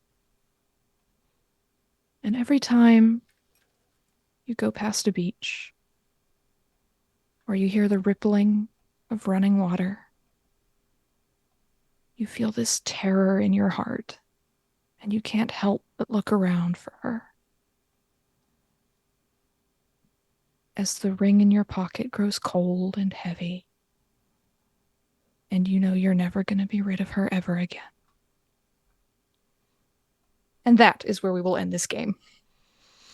Thank you all for joining us and for meeting Jolene in one form or another. Hope you've enjoyed this game. And thank you all to my wonderful players for going some very interesting directions, but also some fantastic roleplay. Woo! And that, friends of the Symphony, is where our show ends for the night. Thank you so much to everyone who has joined in live or is currently watching the replay. You are indeed the best part of waking up, and we sincerely appreciate you. Let's do this giveaway. that I should have had launched up on a screen, but I didn't because I got really distracted with a good story. All right, guys, we're going to do the giveaway for the PDF copy of Jolene, and our winner is Andy. Congratulations. Woo! Yay! Congrats, Andy. Andy, just hit me up on Discord, babe. Give me your email address associated with Drive-Thru RPG. Actually, you could, hit it to me. I'll forward to Marina or send it directly to Rena. Yeah. And they'll go ahead and get you that copy. Thank you for joining in and congratulations. The cast and crew are going to take a brief break and then we're going to come back for our post-symphony gala. Again, this is where we sit down and we unpack the episode. We unpack our trauma and we just kind of like hang out and have a good time. You can get the cast and crew's impressions of the episode. You do have to be a backer of Symphony Entertainment to get access to this. And if you are looking to back us, that will be at patreon.com/Symphony Entertainment. If you want to hang out with us on Discord, we have a Thirst Trap channel that just got recently created and our backer channel. There's Pet Pigs Therapy Lounge and just basically us flirting with each other, supporting each other, and loving each other. There should have been a link somewhere in the Twitch bots, but if not, you can get a link to all of our social medias at symphonyentertainment.com. Stay tuned for more amazing content run by creators right here on Symphony's Twitch and YouTube. This upcoming Saturday, we are going to be having Swamp Song run by Keeper Doc featuring myself, Oscar Rios from Golden Goblin Press, and John from Legends of the Tabletop and the creator of Core Cthulhu. And backers got this information, but you guys are getting now. If you've enjoyed the content that you've had so far, which is Sorrow and Savo, Jolene, and In Strange Seas, there are 2 more scenarios coming. Swamp Song, like I've already mentioned, and Keeper Matt Doc Tracy is going to be running his scenario, all part of the game. You heard that here. We do have a bundle out right now. Just threw the link into the chat for that. We're going to publicly announce it tomorrow. So for $8, you can get all 5 of these scenarios. You can support some award-winning, best-selling content creators on the Miskatonic repository. And then you can get actual play support for inspiration and some additional details. So before we empty out the auditorium, let's go around one more time, starting with Rena, and say goodnight to our symphonic cast. Rena, starting with you. One more time, babies. Give us your name, where people can find you, and some of the things that you do. So I've been Rena, your keeper of arcane lore and madness for this evening. Thank you all for listening in. You can find my work, my other scenarios, including 2 print-on-demand scenarios on Drive-Thru RPG. So you can get some of my work in print. 4 scenarios for Call of Cthulhu. You can also find me on the Old Ways podcast and Ain't Slayed Nobody, where I do a lot of horror, gaming, and running, and writing, and all sorts of things. You can find me also on Twitter, as long as it's still running, as @GlitterFayThey for thirst traps, pictures of my cat, and all my discussions about my upcoming projects. You can also reach out to me on Discord, especially if you want to talk about running this scenario. I love talking to people about tips and tricks and how to run it and hearing how people's run through of my games go. So don't hesitate to reach out. You can find me on Bridget's server. Kicking it over to Bucho. Hi, I'm Bucho the Nose Rodenberger. You can find all of the shit that I create at the link tree that I will probably post up in the chat again. Rena has ruined me yet again. In the most delicious of ways. This one was way more cerebral than I was expecting, and I'm not mad about it. You know what? Fuck you. Go become a Patreon, and you'll hear my thoughts on this. Yeah. I'm gonna hold off on everything else until you become a backer. A backer, where we can cuss Rena out on the talk back. Yep. Perry. And I'm Perry Clark, licensed marriage and family therapist. And don't worry, I'm not going to be charging you for the free therapy advice during this stream as well. Woo, good looking out, honey. You can come to my office on Tickle and Grow Counseling. Otherwise, you can listen to my podcast, Untying Knots, Minds and Souls Untethered. And I'll be at KublaCon later this month as well. Amazing. And Carl, first time on the platform and first time playing Call of Cthulhu. Yeah, just wanted to end tonight by saying thank you, everybody. That was one hell of a starter experience. Great scenario, great co-players, and thank you so much for having me. Oh my God, Carl, you're welcome back anytime. Now, Fucking great questions, dude. oh my God, Yeah, that natural was really investigator, good. you killed the holy shit. But we can talk about that in a talk back. So just really Yeah, fast fuck before you. Become a backer. You can become come a to that backer. conversation. Carl is a backer. No free content. No free content. No So free really content for fast- you. No free Or content for you. therapy. So, Carl, this is your first time on stream. I'm just going to show you something, and I need you to just to mimic what I'm doing, okay? This Okay. is something we call the Bucho face. I just need you to do this and smile. Beautiful. And what I need cast and crew to do is let's all do the Bucho face in 5, 4, 3, 2, 1. Thank you so much for joining us at another night at the Symphony. We look forward to seeing you again soon. Have a wonderful night. Mwah.